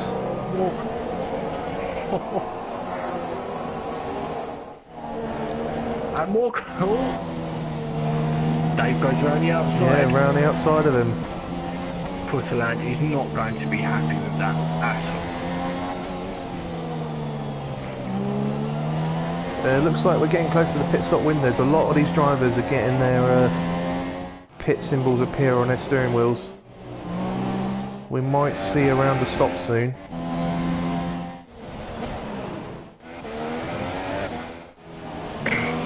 Charlie dropped about 2.5 seconds off the back of Madman. This is interesting. Madman was 1.3 behind at the end of sector 2 there, but as he crossed the start line it was down to 7/10. So KO's lost 6/10. KO is sliding about horribly. I think those tyres are starting to cry for help. Lap 14. That'll be lap 17 if you think about it, with the quali laps it's done. Yeah. And if we remember He's what he was pushing doing it. in qualifying, he was drifting it as well. I believe he did two laps on a set of tyres as well. In Q2. He may have done, yes, you might be right there. So, Madman definitely has the upper hand in terms of tyre Oh, life he's at the getting moment. getting understeer behind KO though. This is his problem. He's got, I think he's got the grip at the moment, but he can't get Can't close utilise enough. He can't get the run through 13 through here. He's taking a tighter line. Oh, he's drifting wide though. Compromising him. Yeah, he's drifting grabbing too wide. much Yeah. speed. Oh, he's picking up the understeer from the dirty air, Yeah. and it's no, again he's not close enough. He's just got to hope that KO boxes and maybe gets stuck in a bit of traffic. Try and utilise any pace that he may have. And there goes KO. KO boxes. He's a bit wide, going into the pit lane entrance. Ooh. And is that Ferrari following him in him as well? Who followed him in? Was it Charlie followed him in? So we have Charlie. KO's going on the J19. softs. KO's managed to get out before Charlie got to his pit box. And that'll be Charlie- TLK, I think, in as well. Oh, Charlie has gone on to the super soft. So Charlie's definitely got to stop again. TLK's gone on to the medium. It's a brave choice. I Unless he think- knows something we don't. Dave 1025 is also in, so the two Toro Rossos are filing in one after the other. One after the other, and Dave 1025 looks like he's going on to the soft tyre. Oh, TLK has just come out the pits and pushed J9. It must be That's Michael C in the hat. Michael C. White. Yeah, he pushed him wide. Michael C's also pitted on the soft, so I wonder if Michael C pitted the lap earlier and got the undercut maybe, or was trying to get the undercut. TLK came out of the pits and there was no mercy. He just took the racing line and Michael had to take a avoiding action. Right. Well, because of that, KO has actually still managed to come out in second place, despite his stop. So he's got no traffic to contend with, and he's now on the pressure tyres, so this gap... Oh, Madman's in! Madman has pitted. The question is, what's he going for? The medium. That looks like the medium. Oh, that is the medium. Where's KO? Madman KO's coming out the last corner now, so KO's going to retake the lead. Oh, this is going to be very close. Oh no, there you KO's go. gone through. He's gone through. So we've got KO on the soft, Madman on the medium. Now this is a tyre I wasn't expecting to be used today. Everyone seems to have been staying away from the harder tyre in the game. Yeah, and we've got TLK and Madman on that tyre. JB Troll puts in the fastest lap with the 137. Just looking through the field, see if anyone else is...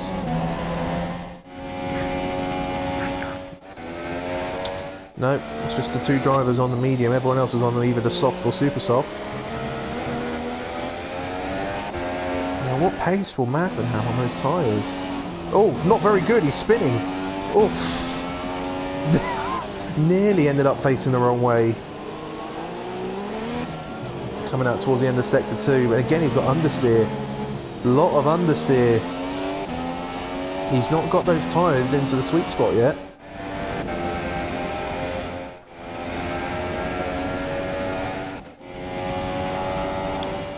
Cars are starting to spread out a little bit now.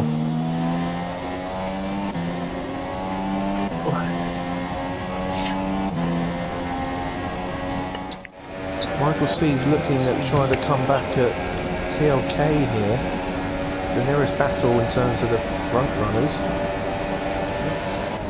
There's a 3-second gap between KO and Madman. And Charlie is closing up to the back of Madman with those super soft tires.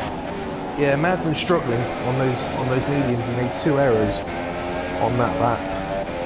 Had a lot of wheel spin coming out of the double left-hander, nearly spinning it, and then coming onto the out through the long right-hander onto the back straight. Just had tons of understeer. The harder tyre does take some time to get up to temperature.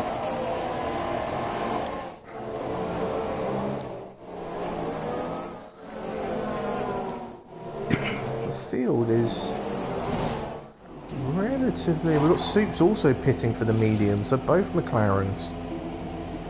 I mean, Soups is not pulling away. Soups has taken a long time to pull away there. Well, we know Charlie's going to have to pit again. He's gone from super soft. Madman has the ability to go all the way to the end. I wonder if that's what he's thinking, but surely he's gonna... I mean, the gap's 3.2.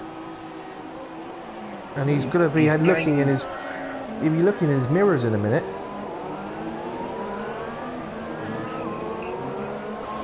KO's last lap was 37.8. Madman's last lap was a...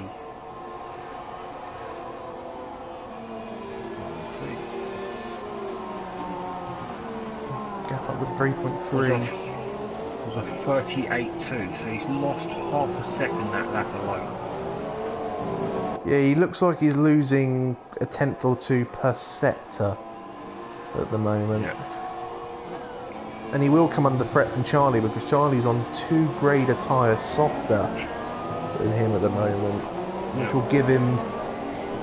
Oh, you'd be looking at 1.5 seconds per lap advantage minimum, I would say, around here. Charlie puts in another 37.3, which is almost a full second faster than Madman. Which is just my point made right there. Yeah. There's Madman again losing the rear through there. He's still not got that rear comfortable, and he's 3.7 off the lead now, and Charlie is in DRS range, I believe. Yeah. Madman was 3.7 off the lead, Charlie's 4.5, so that means a gap of 0.8 between the two of them. Charlie does have DRS. Yeah. Again, not close enough to use it though. Charlie's got his pit button activated on his steering wheel. Hopefully that's a glitch. Can't imagine him pissing already. Closing up to Madman. Again, a fastest lap, 37.1. Now I would suspect that Charlie will, well, I'm assuming he'll use a soft tyre for his last stint, if he is two-stopping. Yeah. Madman,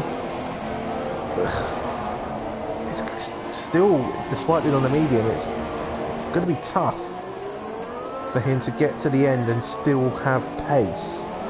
I think those tyres will have the ability to get to the end, but it may not be the quickest way to go things. He's going to have to... He's losing so much time to KO right now. Yeah. And KO, I believe, will pit again, and they will have the option to use the soft or the super soft again. Depends what tyre strategy he's gone with. So for this to work, Madman needs to stay within 20 seconds of KO. But at this point, I can't see that happening. The gap's not extending as big as I thought it would.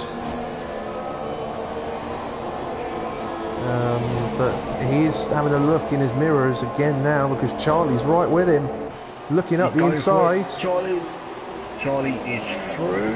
Does he get it slowed down? He does. Oh, Madman hanging it around the outside though. Gets a better traction on the harder tyre. And he's back ahead. Charlie's got DRS. He's going to come back at him into turn 1. Oh, this could be tight. This could be interesting through turns 1, 2 and 3.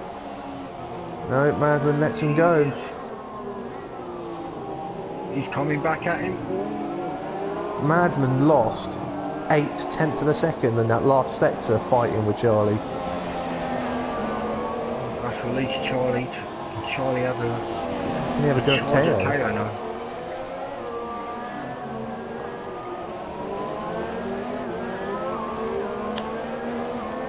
Right, so Madman is now 5 seconds behind the leader.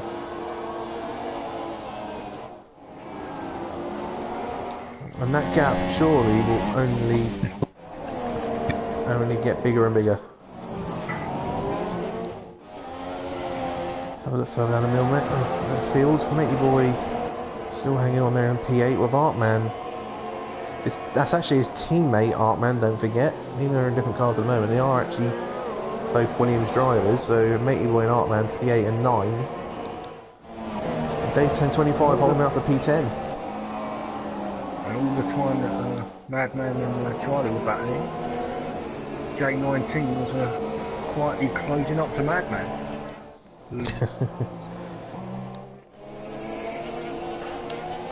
White's 13th. Callum's fallen down to 4. We got the first retirement, Jace Reese. Oh, what has happened there? Where has he gone? Callum has fallen down to 14th. I don't know what's happened to him, but he was running in the sort of around the 8th place area in the first stint. He's now down in 14th. And where did Jace Reese go off? more importantly, was it a crash or did he just retire it?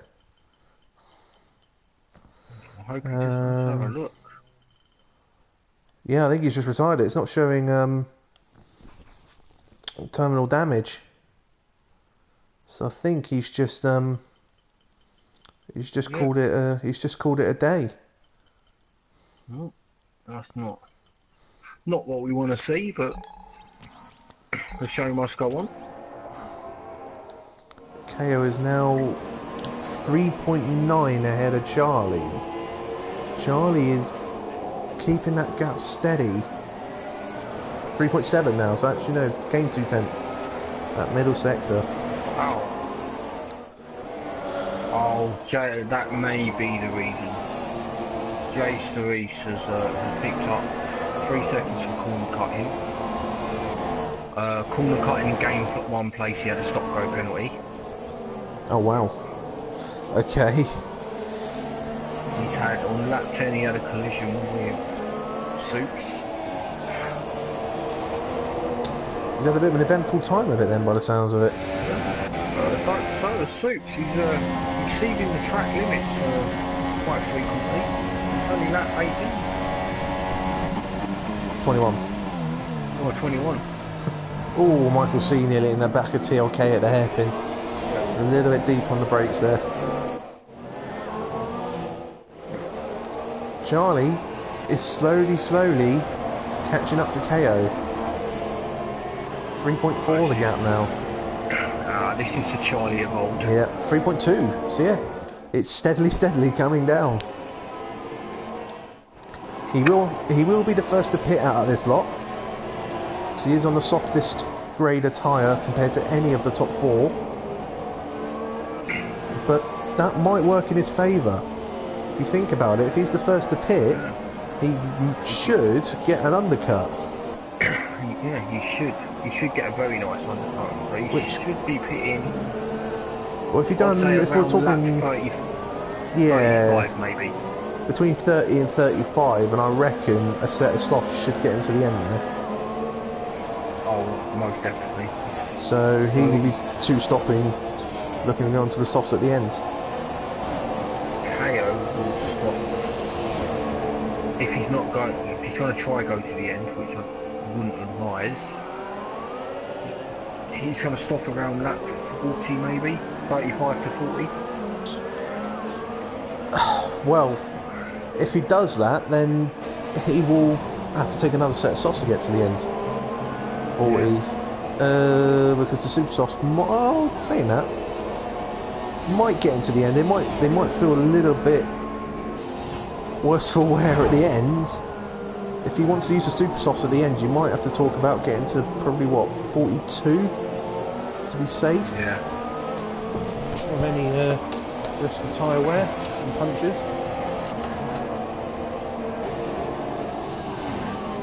Charlie's going to have to go onto the soft. KO will possibly have to go soft again. I reckon so. It's all about Madman. How long does he go on those mediums? He's not losing as much time No. as we thought he'd lose. TLK's in. Oh, the battle going on here. 5th, 6th, and 7th. Michael C, TLK, and JB Troll are all at it. There's contact between TLK and Michael C because TLK's hand comes out saying, "What are you doing?" Round the outside. Oh, TLK's hanging it out. There's more contact. Oh, touching. And there's going to be more. There's still... And JB Trolls one.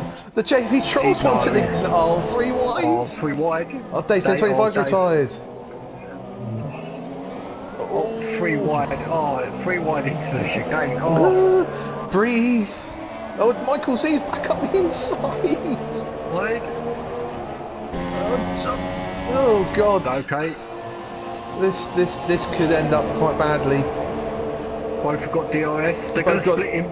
They're going to have to do This is Onta. Michael C had Michael C had nowhere to go. But TLK's lost 2 places anyway. This is excellent driving from all 3 drivers.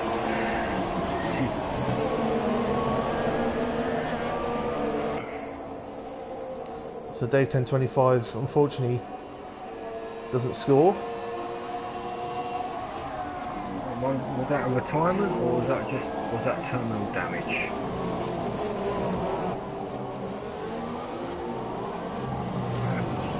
JB Troll now is pulling a gap on Michael C and TLK here. These two though, however, TLK and Michael C, I don't think they're done yet, these two.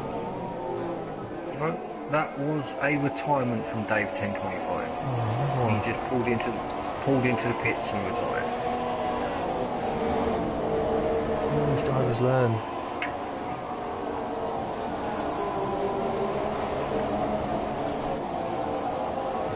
Right, what's the situation back up the front?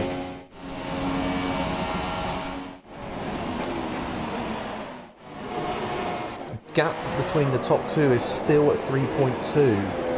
That gap is stabilised now. But if anything, Madman is starting to come back at Charlie.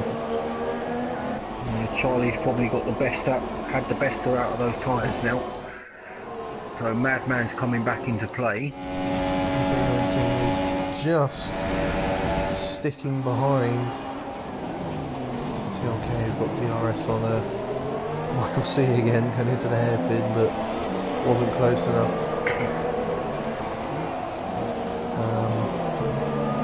to do anything about it this time round. Madman is only 4 seconds off the leader. That he's actually gaining. Really? Because he was as high as 5 and a bit earlier on in the race, so he's actually closing in on the leader now on those mediums. So has he done sufficient testing to know that those mediums are actually decent? Because looking at it, his teammate Soups is now pressurising Whiteside, and Soups is also on those medium tyres. It is he's looking like the tyre to be on at the moment. It's not looking too bad a tyre. Yeah, so Soups and Charlie Haas got to stop. Soups and Whiteside are not too far away from being lapped by KO. I'm watching these two, and KO's Ferrari is in the background. So KO is coming up to a group of battling. Oh, Charlie's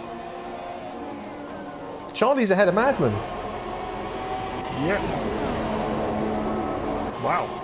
Yeah. Charlie is He's no. He's out of nowhere. Madman is close enough, of course. Yeah, you already passed him, didn't he? I was just sorry, I thought it was the other way around there for a second. Bit confused. Yeah. He is on. Madman is on the back of Charlie. Madman is yeah. He's closed right back up. And he's taken another 10th out of KO. So if KO is going to the end, he may well be forced to go to the end. It's still going to take a lot. Yeah. To do that. I just wonder whether Madman has gone on the medium to give him the ability to go on the super softs again at the end. That's the only reason that I can think for him to do this. Is the back two runners of Whiteside and Whiteside and Soup, sorry, have been lapped by KO.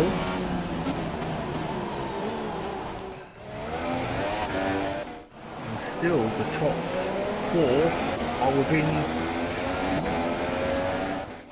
6.5 seconds. After 26 laps, it is a very tight race. Soups has got well out of the way of Charlie and Madman. And then pulls straight into the path of J19. Oh, Madman's bit of understeer. Oh, J19's off in the back rounds. J19 is... Oh, Madman is right on the back of Charlie.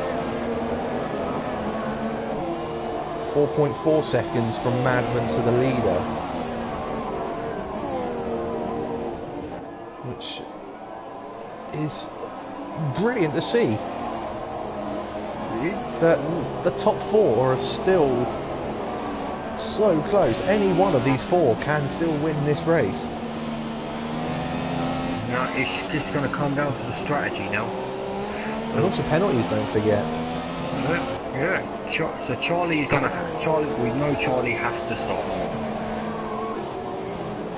We expect Charlie to be in the next 3 to 6 laps. I reckon. So Charlie will be coming in first. Then it will be either KO or J19. Yeah, and then Madman will be the last to... Well, you say he'll be the last to stop. But he only went 1 lap longer on the soft tyre. I'm just wondering, is he actually running the medium just because he's suffering with higher tyre deg? Maybe that could be a factor that we've not considered here. Because as you say, he only went 1 lap longer than KO, and he was on the soft, and KO was on the super soft.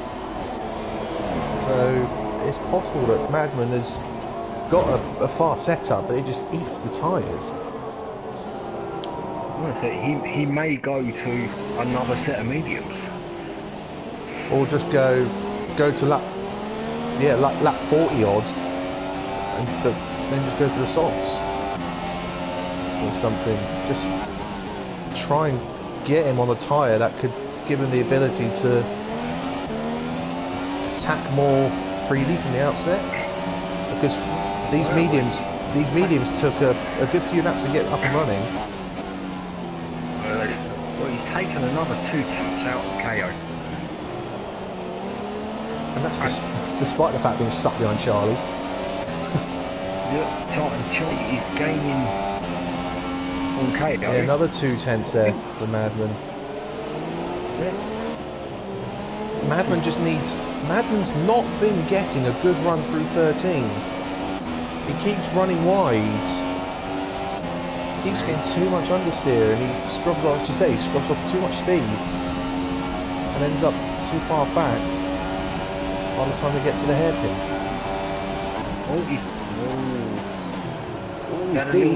a lot better on the brakes than Charlie. I wonder if Charlie would be thinking about stopping this car soon for another set of tyres.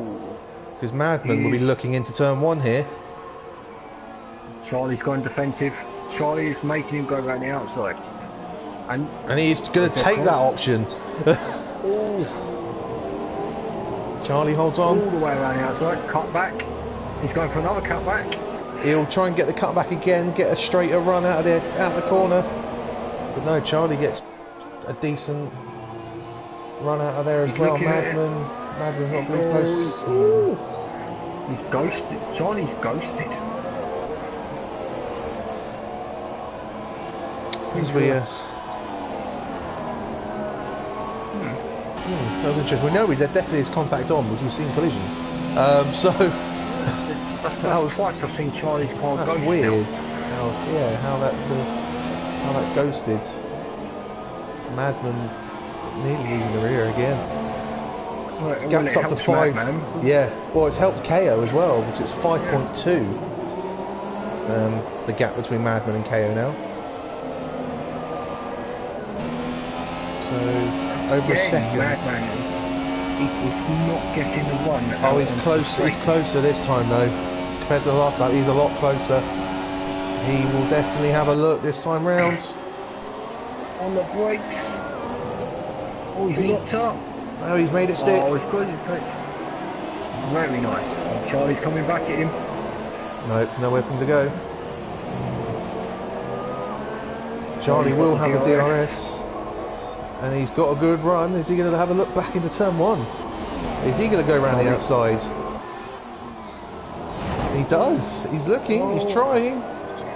He's still there. No, he's going to try and cut back, but no, he's ended up going too deep. No, Madman will hold on to this.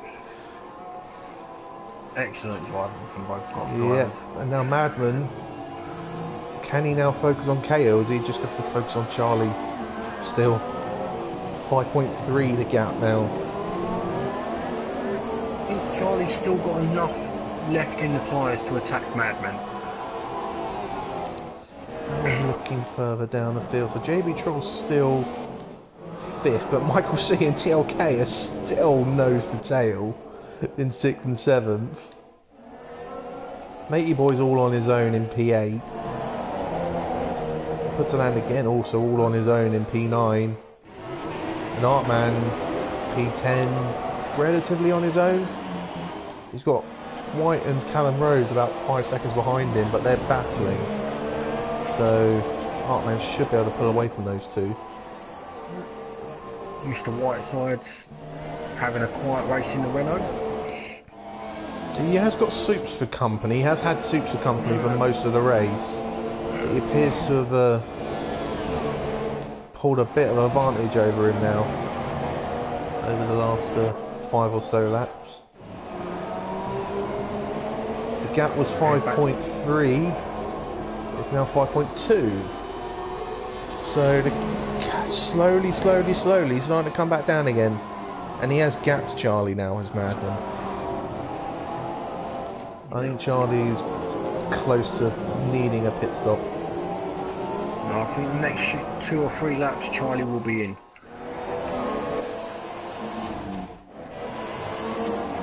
TMK looks to line up Michael C once again.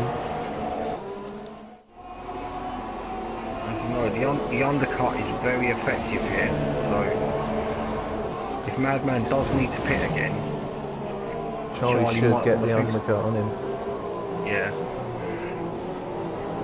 But Charlie's got to time this right. Get it right so he gets enough laps to get the undercut. Yeah. But not put himself in a position where he then runs out of tyres at the end of the race. 25 laps to go. You'd probably be comfortable on the soft. Yeah, easily I would have thought. If he's been able to do what we're on, I think this is what, the 17th lap on these super softs now? Yeah. You should be able to get, and if we're talking 1 or 2 more laps, you'll be looking close to 20 laps, between 18 and 20 laps is in now. So 25 laps on a set of softs should be going on. Should be doable. I would assume it's a soft, but we will see. It looks like the soft. It is the soft. It is the soft. Sorry. Yep. Now, does Charlie have a clear track? That is the only... JB Troll's coming out the last corner now. He's just going to get out in front of this group, 5th, 6th and 7th.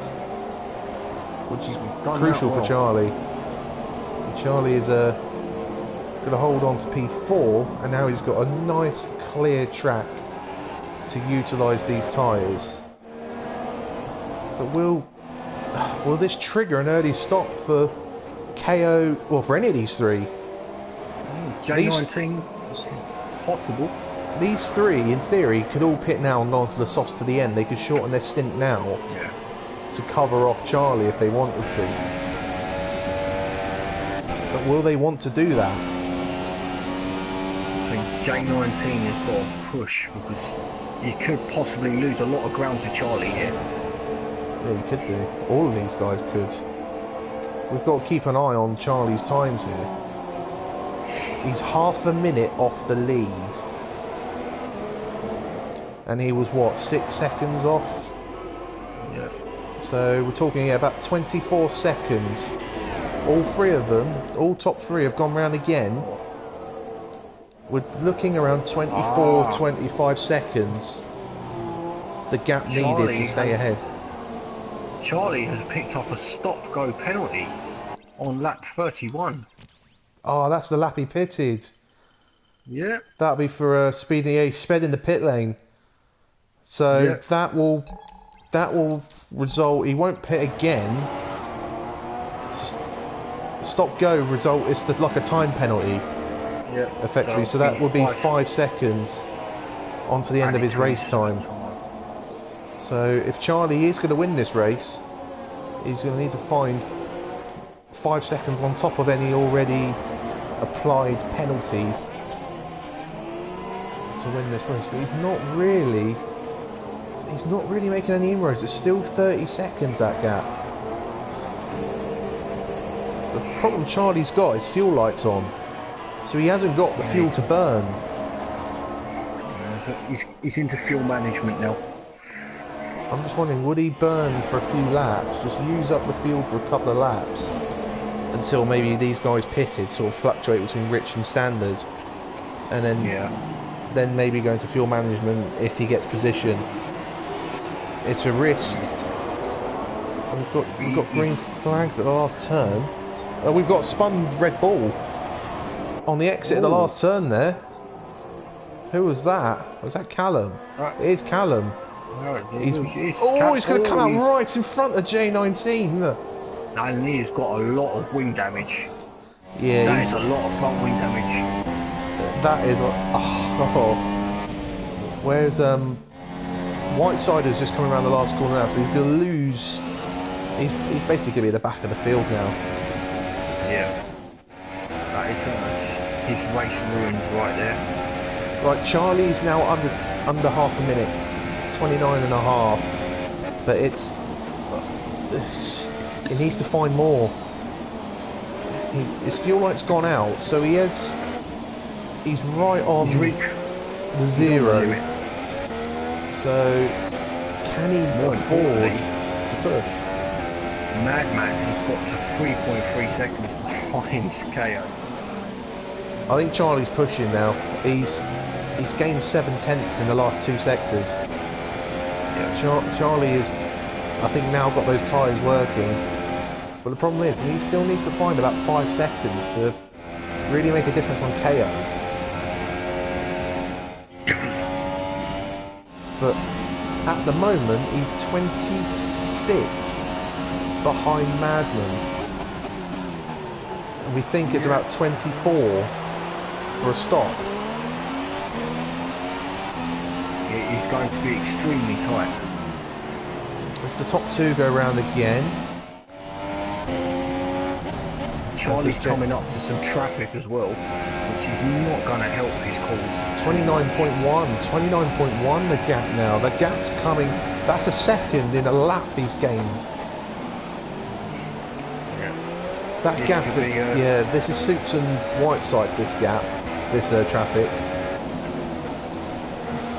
But he needs to hope that these two get out of his way when he gets near him. 28.8. He's now right there with Madman if Madman was to pit now. Yeah. It is. Well, Charlie can go to the end of the race now. He just needs Soups to move over now, which he is. Soups is moving out of the way, so he's not going to get 28.4. He won't have any issues with Whiteside. Whiteside's very... It just depends where he catches him. Yeah. Hopefully he catches him towards the back straight with a bit of DRS. Maybe just before turn 12, maybe? That little bit just before the long turn 12, turn 13 section? Yeah. May help him get... He may pick up DRS. Oh, Callum Roses, I think Callum Roses parked it. Yeah. KO goes round again, and he's wide. Yeah, Callum's parked it. There's yellow flags on the start finish straight. Yeah. Charlie is past Whiteside without an issue. What's the gap? 28.2. Gap 28.2. He is slowly. He might have lost a little bit. But more importantly, Madman's got it under 3 seconds to KO. So are these two trying to string it out to the end? 28.3 for Charlie. Charlie actually lost a tenth. Yeah. He was passing 2 back markers, so... Yeah, Madman 3 seconds. To only lose a tenth with 2 back markers. He's still pushing.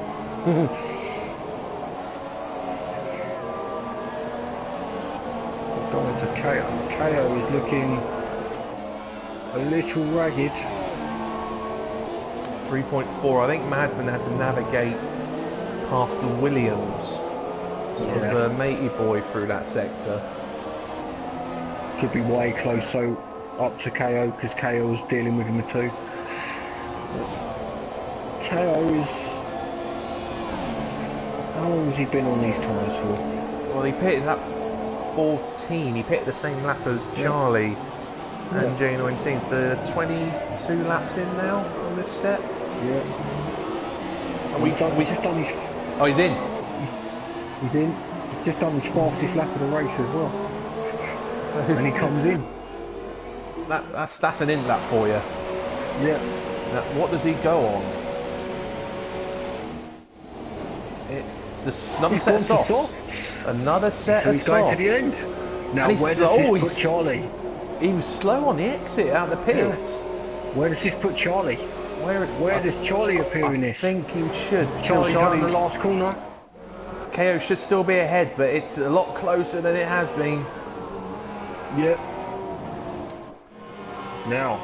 But does that mean Charlie's ahead of Madman? That could well be the case. Now Charlie is 24.6 behind Madman. That is around the gap you need to pit. So those two, if Madman pits, those two should come out side by side. Now, all eyes are on Madman now. Is he going to try hang it out to the end of the race? Or is he going to cover him off and pit? Or would he go to about lap 40, 42 and then just go to the super softs? Risk a bit of a track position initially, but have the fast tyre at the end. If he's going to pit, he's got to do it now. He's got to do it now. He'll lose track position to Charlie. It's guaranteed. J19 also pitted in that and also got on the softs, by the way. Oh, KO's locked up into the hairpin. What does Madman do? He's going rounds. Oh, now this will make things interesting. Charlie is 24 seconds flat behind him. I think if Madman pits, if he does pit again, Charlie will be ahead of him. Yeah. What is KO behind? KO is 19.4. Definitely ahead of him. Charlie made a mistake last turn, lost the 10. that last sector. What does Madman do? Is he able to go to the end, or is he purely... I mean, his teammate Soups is in the pits, and he also was on that medium tyre. I don't know whether that's informative info, because Soups has been struggling at the back. But Madman came in on lap 15. He's been on these tyres. Soups is slow out of the pits as well. Still 19 Madman's seconds. Charlie, 23.8. Madman's times are pretty consistent, but he is dropping so much time.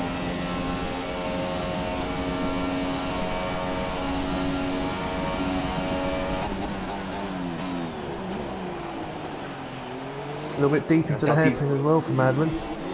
Does he pit? Does he pit? No. No, he's going round. How far would he go? He is potentially throwing away a second place here.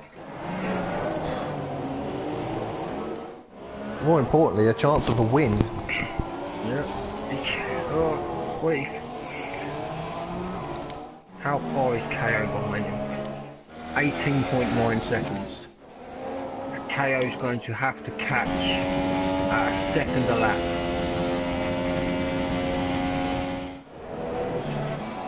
Over a second a lap. Charlie's 23.6 behind.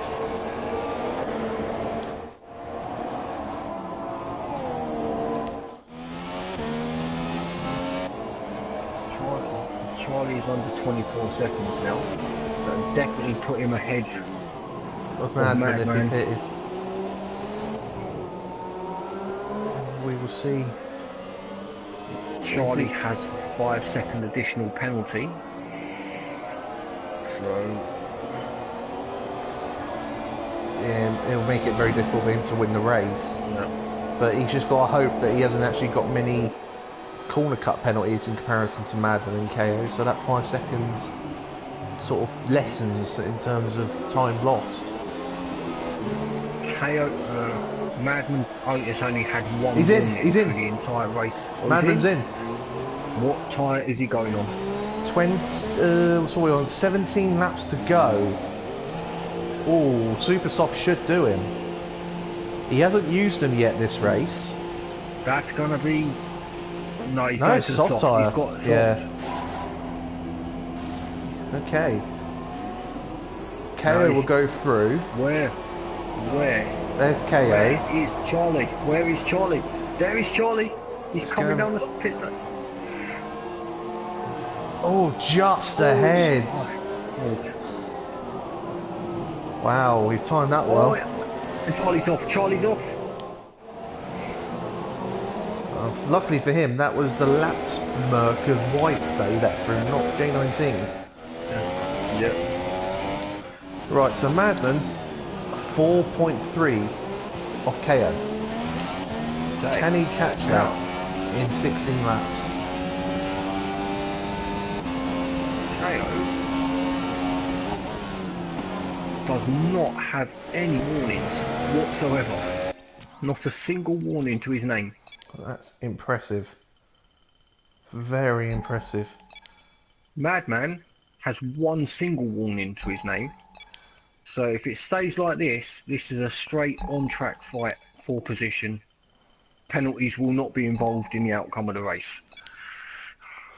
Fair play. That's a... Yeah, there's a very low penalty count throughout the field. Might just be the nature of the track, because Michael C also has no warnings. The only drivers I've come across with penalties at the moment are Artman, Charlie and J19. Yeah. I'm Putterland got 3 seconds on lap 1. Yeah. Jay Cerise got a few penalties before he retired. Yeah. What's Madman doing? 3.8! 3.8! That gap's down half a second. Madman is gaining. this is both on the same tyre. A few laps younger for Madman, so this is about pure pace now. Crucially for Madman, as you say, it's a few laps younger his tyres, so he'll have that tiny advantage. You'll get what, 6%, 8%, Something like that. tyre wear, something like that. Yeah. Depends if they're a brand new set, which they should be. Unless he used them in he used the soft in qualifying, didn't he? If you go balanced, you get a soft in quality and an extra set of softs for the race. Yeah. So I would, if he's gone that, which I'm pretty sure he would have. If he didn't, if he went for the softies option, then the softies stuck on were the ones they used in stint 1. Yeah. Yeah. So I'm assuming that is a fresh set. He's done 3.6 now. Charlie is dropping. He's still closing on KO. He's still closing. But crucially he's dropping back from Madman. Madman gets it down to 3.5. And the fastest lap of 1:36. J19 is slowly closing up to Charlie. Yeah, that last place on the podium isn't done and dusted either. No. Impressively, the top 4 are within 10.4 seconds of each other. After 42 laps. CLK pits for the last time today. This is his second stop, so he also went on the mediums. But he's lost out massively to JB Troll. JB Troll's already gone through. But TLK goes on the super soft. So he's going to be quick. So there goes Michael C. So he's got to pass Michael C again. Oh. Those two have been banging wheels all evening. They're going to be sick of each other by the end of the race. It's like you with the Renault rear wing last year. Yeah. Probably going to be looking at a back of a Red Bull wing this year. Putterland's in P9, but he's also pitting now for the last time. He goes on the super soft. Matey Boy is going to take that 9th place, and Matey Boy, I believe, has already stopped twice. Yes, they have. Everyone has stopped at least twice now. Madman has got it down to 2.7 seconds. He's taken half a second out of him. Mad, but the KO's got to do well to hold on to this, I think. It's all about, because it seems like with Madman, he's able to catch up, but then as soon as he gets right behind the car, he's not able to do enough to pass it. When he's got to the back of KO. Yeah, he had a lot of trouble passing Charlie. He did. Madman's got to navigate past Putterland first and lap him. Putterland's just come out of the pits and is on the super soft, so may not be that slow either. Yeah. Could be some difficult traffic to navigate this. Putterland's this is gonna cost Madman. He made 2 seconds. Benefit from DRS. Yeah, Madman's going to get DRS here. Putterland should move out of the way on the straight, which I believe he's doing. Madman takes the usual wide line. Madman's also getting slipstream. Putterland move out of the way. Yeah, it looks like... No, he's not. Yes, he is. Yes, he has. Yes, he is. I was getting a bit worried there. How much does that help? That helped a lot. That is significantly close was to 2 gap. seconds. It's 1.8. He gained in 2 tenths. Madman's been gaining a lot in the middle sector though. 13 laps to go. Top 2 separated by less than 2 seconds. Game on for the rest of this race. 1.4. 1.4. KO is starting to look a little ragged again. The rear end is starting to slide about on that Ferrari.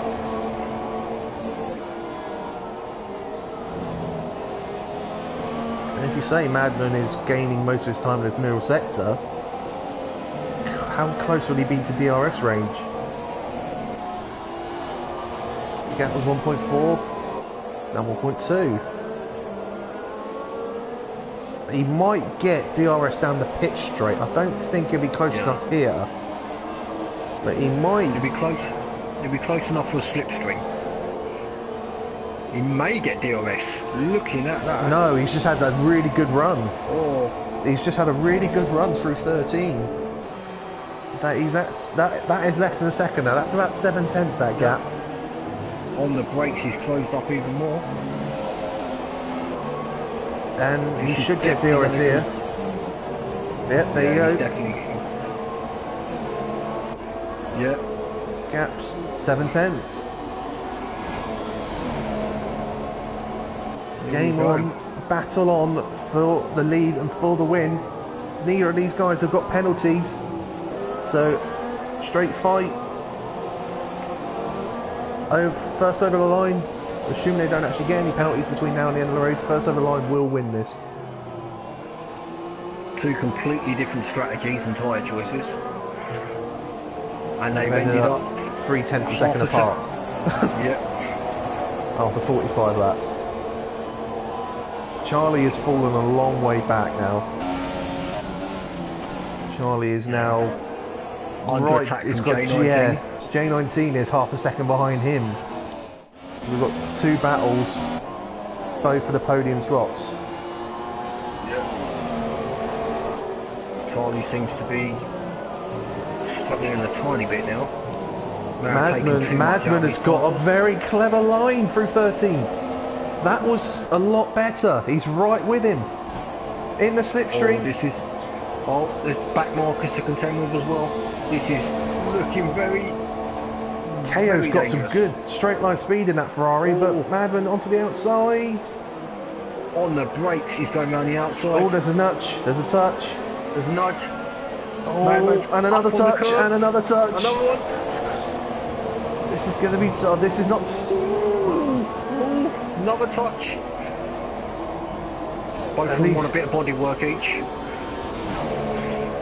I think that McLaren wants that. Side by side. I think that McLaren wants that Ferrari power.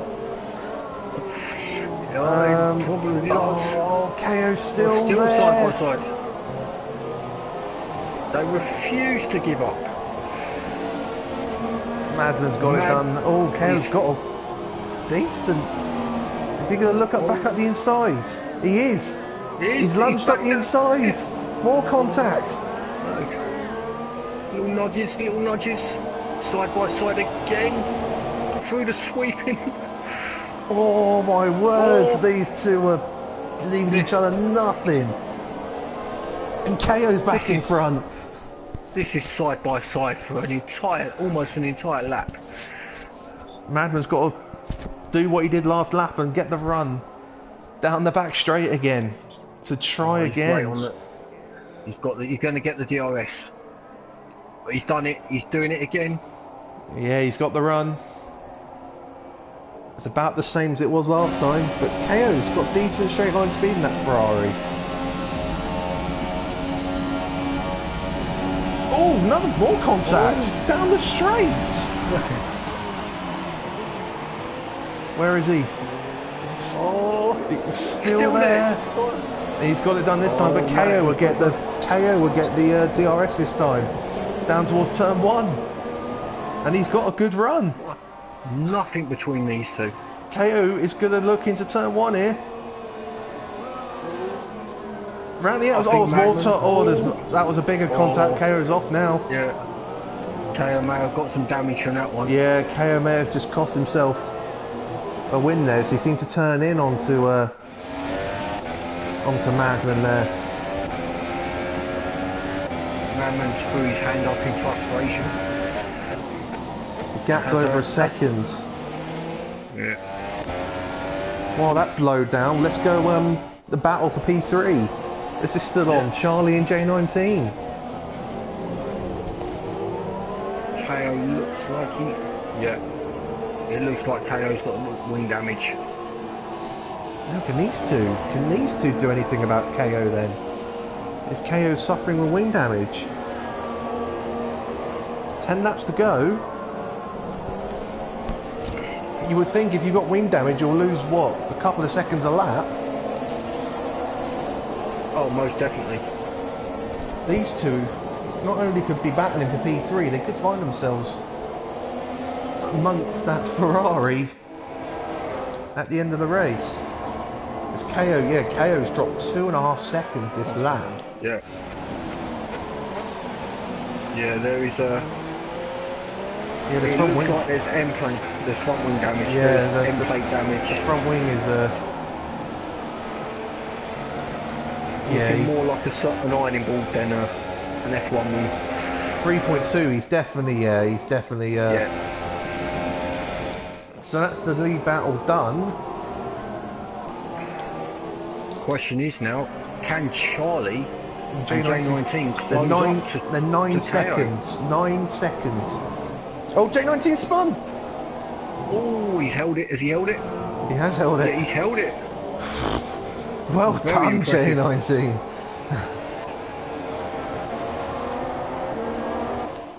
KO 3.3 behind. Charlie 12.3 behind. So it's still 9 seconds.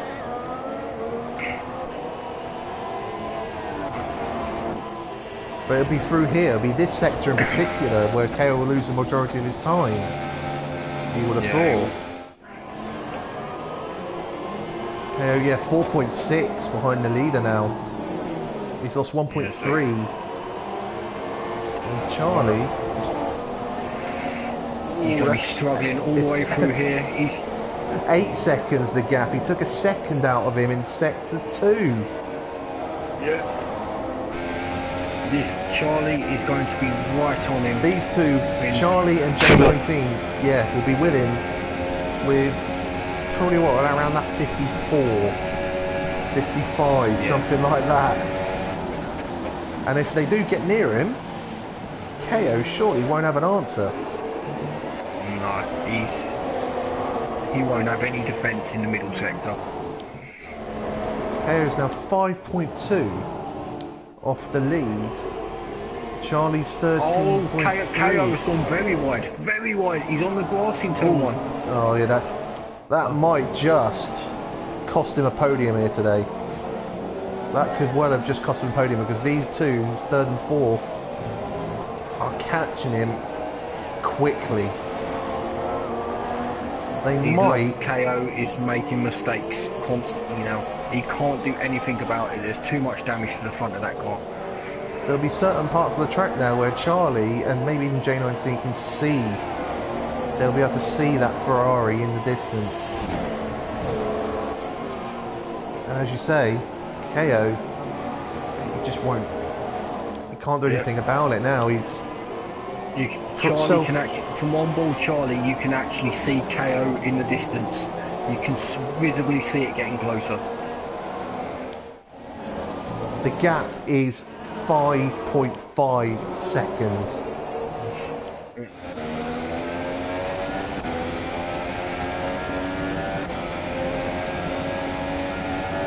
The problem is Charlie's still in fuel save. Charlie's still got a fuel light. So yeah, he's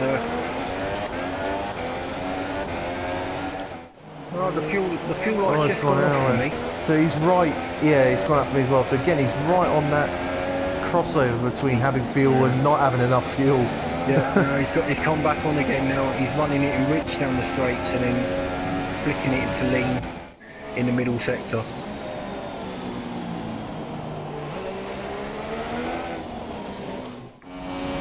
Charlie is doing absolutely everything he can, and J19 is right on his gearbox.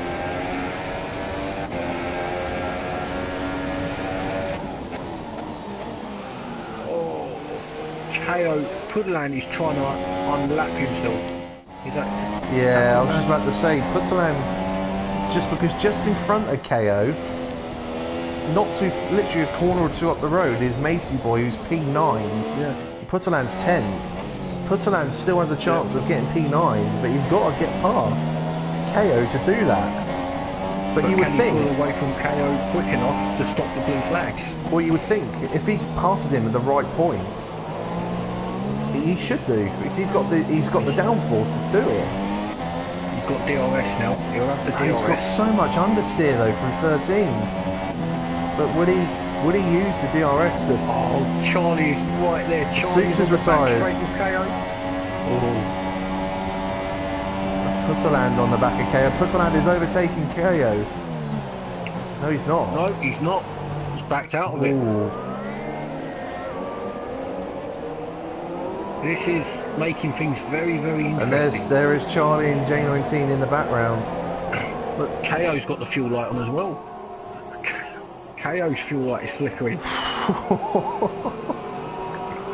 The tension. It's almost unbearable. And who is that behind KO now? That's Putterland. That's Putterland still trying to unlap him. Right, there's a McLaren there. That matey boy. That's matey boy. No, McLaren. That might be Soup's retired car. Yeah, yeah. That might have been Soup's retired car because Madman's in the lead, and if it's a McLaren, then it'll be Soup's. Yeah, it's Soup's retired car causing havoc.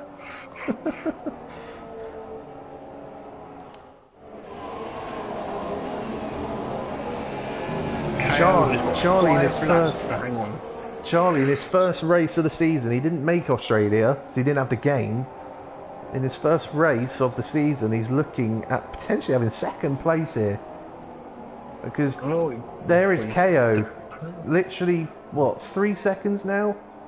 He's still got Putterland in the middle. Right, let's have a look of them. at... Okay. Right. Potentially, Charlie needs to pull at least a 2-second gap on J19 to hold on to stay ahead of J19.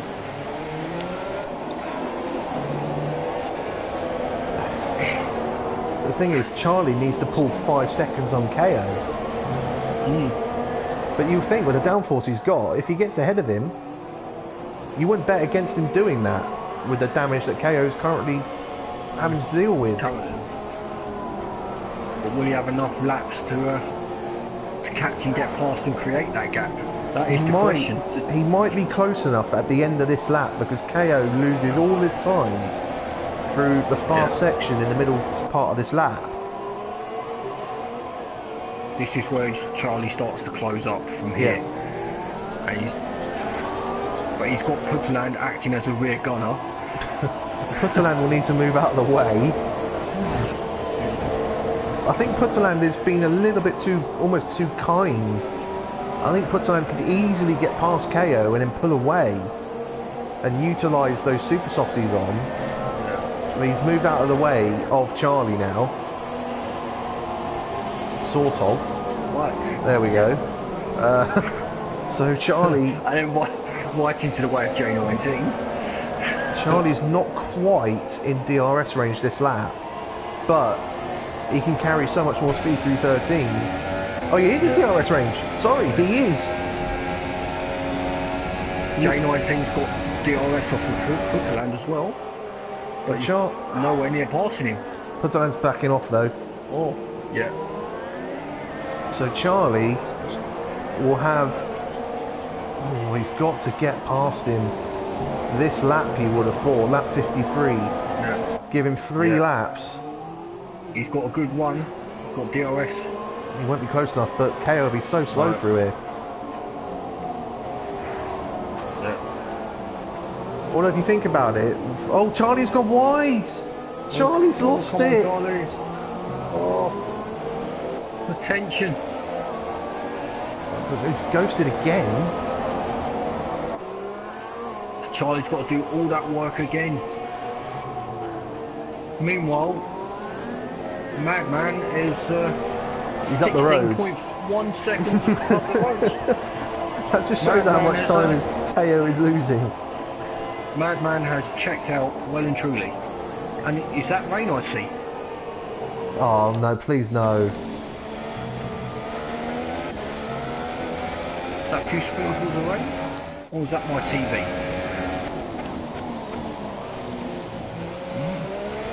Doesn't look. It doesn't look like it. Well, not on my screen. It doesn't look like it anyway.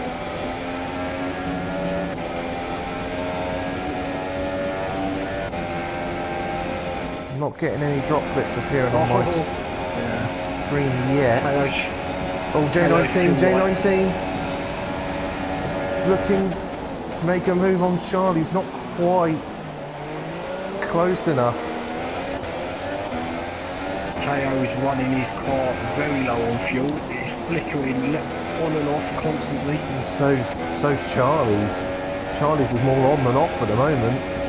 There you go, it's just gone off now. It's J19. J19, he seems to be okay at the moment. Charlie's gone wide in turn 1 again.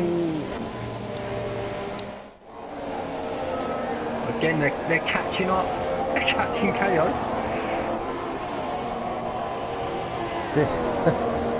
Second, third and fourth, all within 2 seconds of each other. This all could come down to the last lap. With that mistake Charlie made, this could end up being a last lap battle, but it could all be a little bit irrelevant for Charlie with that stop-go he's got. J19's got 1 3-second penalty. What has KO picked up anything with the damage he's been carrying? No. No, very impressive. The damaged car still not picked up any penalties. Not even a warning. Oh, so Charlie has got a penalty as well. Oh, so that's 8 seconds now. Yeah. So what's J19? J19's got penalty. Ooh, 1 more warning from J19. He's going to get a penalty. So he's only got 2 warnings at the moment. Yeah. Well, he's got 1 penalty and 2 warnings. Oh right, so at the moment, so KO he could probably still get past by these two on the last lap and still end up second. This J19's looking around the outside of Charlie. Charlie fends him off well. And closing up to all the time, closing up to KO. We'll see, the longer these two battle, the longer it will take him to catch KO. KO will just be egging them on to just egging J19 on to just keep having a go. JB Troll looks set for P5. TLK set for P6 and Michael C 7th. Artman 8th. Matey Boy 9th and Putterman's 10th. Charlie is on the back of KO now. He is on the back. He will get DRS this lap. He should get the run through 13 as well. If he can keep this car, if he can get the run,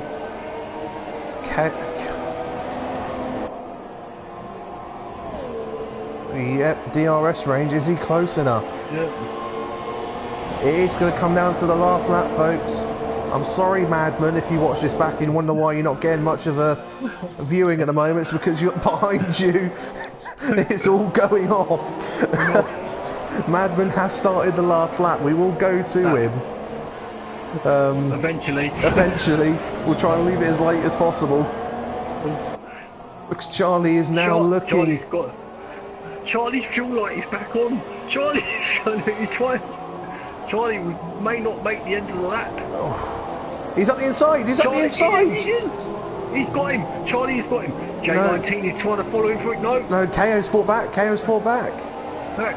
Oh, KO's done well there. He'll have a look up. He will have a look up the inside here, surely.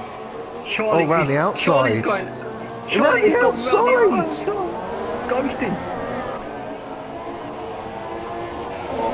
Right down the inside. KO can't answer here, surely. He hasn't got the downforce. J19 is going round down the inside and the outside. They are J19 too wide, trying to attack KO. J19's got past Charlie. Charlie's off. Charlie's off. Now to J19. Where's Madman's come up to the hairpin.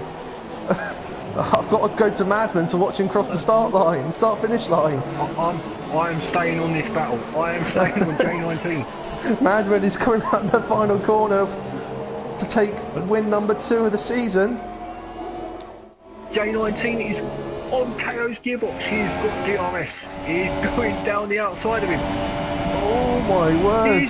They lock up. Both of them lock up. Oh, side by side. Oh, KO's running out of roads.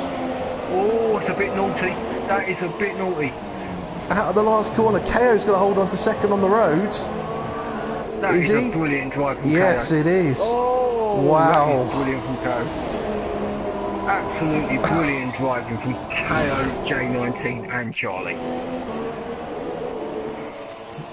JB Troll brings it home in 5th. He wasn't actually that far behind in the end either. JB Troll 5th, TLK that is in the background coming over for P6. That'll be him just going over the finish line now.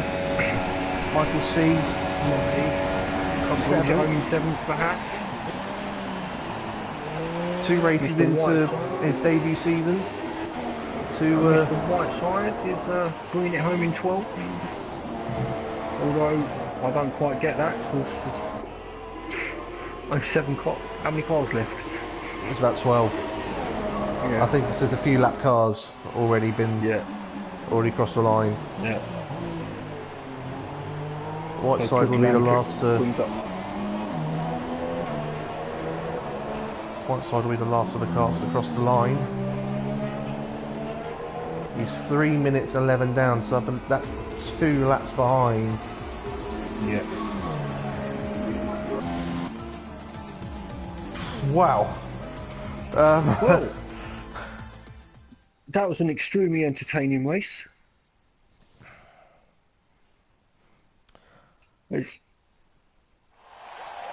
Yeah, so Madman, KO, and J19 are your top 3. Extremely well. Yeah. It's very impressive driving there. Lost the words with that.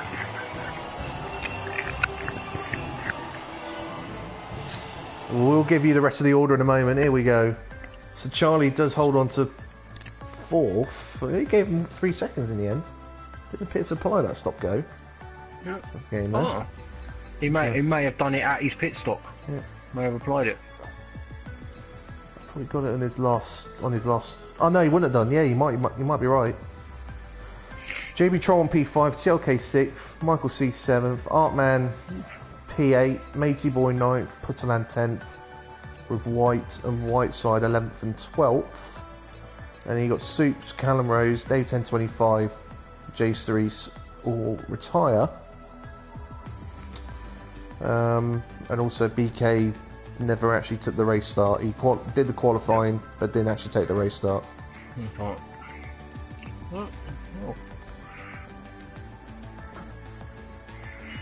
So, what a race we've witnessed there. We've been quite lucky over the last couple of seasons with the F2/FGP2 races that we've commentated on, and that is right up there with them. Well, the last one we commentated on in Russia, that was a fun-filled race. That was fully packed. It was indeed. I've had a few entertaining ones. As I say, that's right up there. There was some magnificent driving we've just witnessed there. How KO held on to second there, I would never know. Driving almost 15 laps with a damaged front wing. Well, more he was than 15 side by laps. side with cars through fast turns, and he should not have had the downforce to be able to even remotely consider hanging onto it. Yeah. And somehow he managed to. Well, brilliant racing from all. It's left me speechless. Yeah, me too. But it does mean that Madman takes 2 wins from 2. It's a cracking start for him to the season. and KO again. Well, he was showing his class in the dry. Definitely. That he is definitely going to be a contender for this title. Next race, obviously, Bahrain in the dark. In 2 weeks' time for these. Oh yes. Well, I'll say in 2 weeks' time for these lot. The start time is still to be announced because when these two, or when this league is next due to race, it clashes with the televised race at America. So keep an eye out for that. It might be an early start or a rearranged date for this race. News will be brought to you in due course. But the next action you will see will come from the F1 League boys, trying to match what we've just witnessed here around China as well.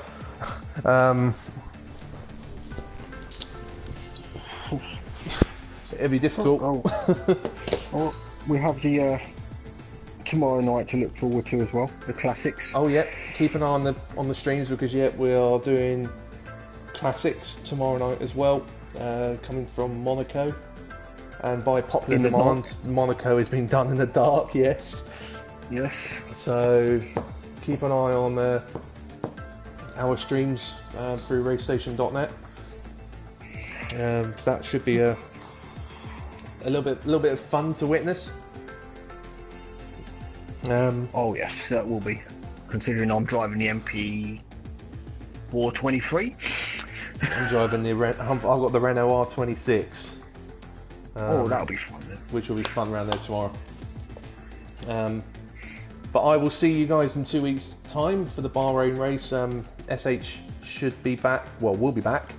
I'm presuming he'll take his commentary slot back in 2 weeks' time.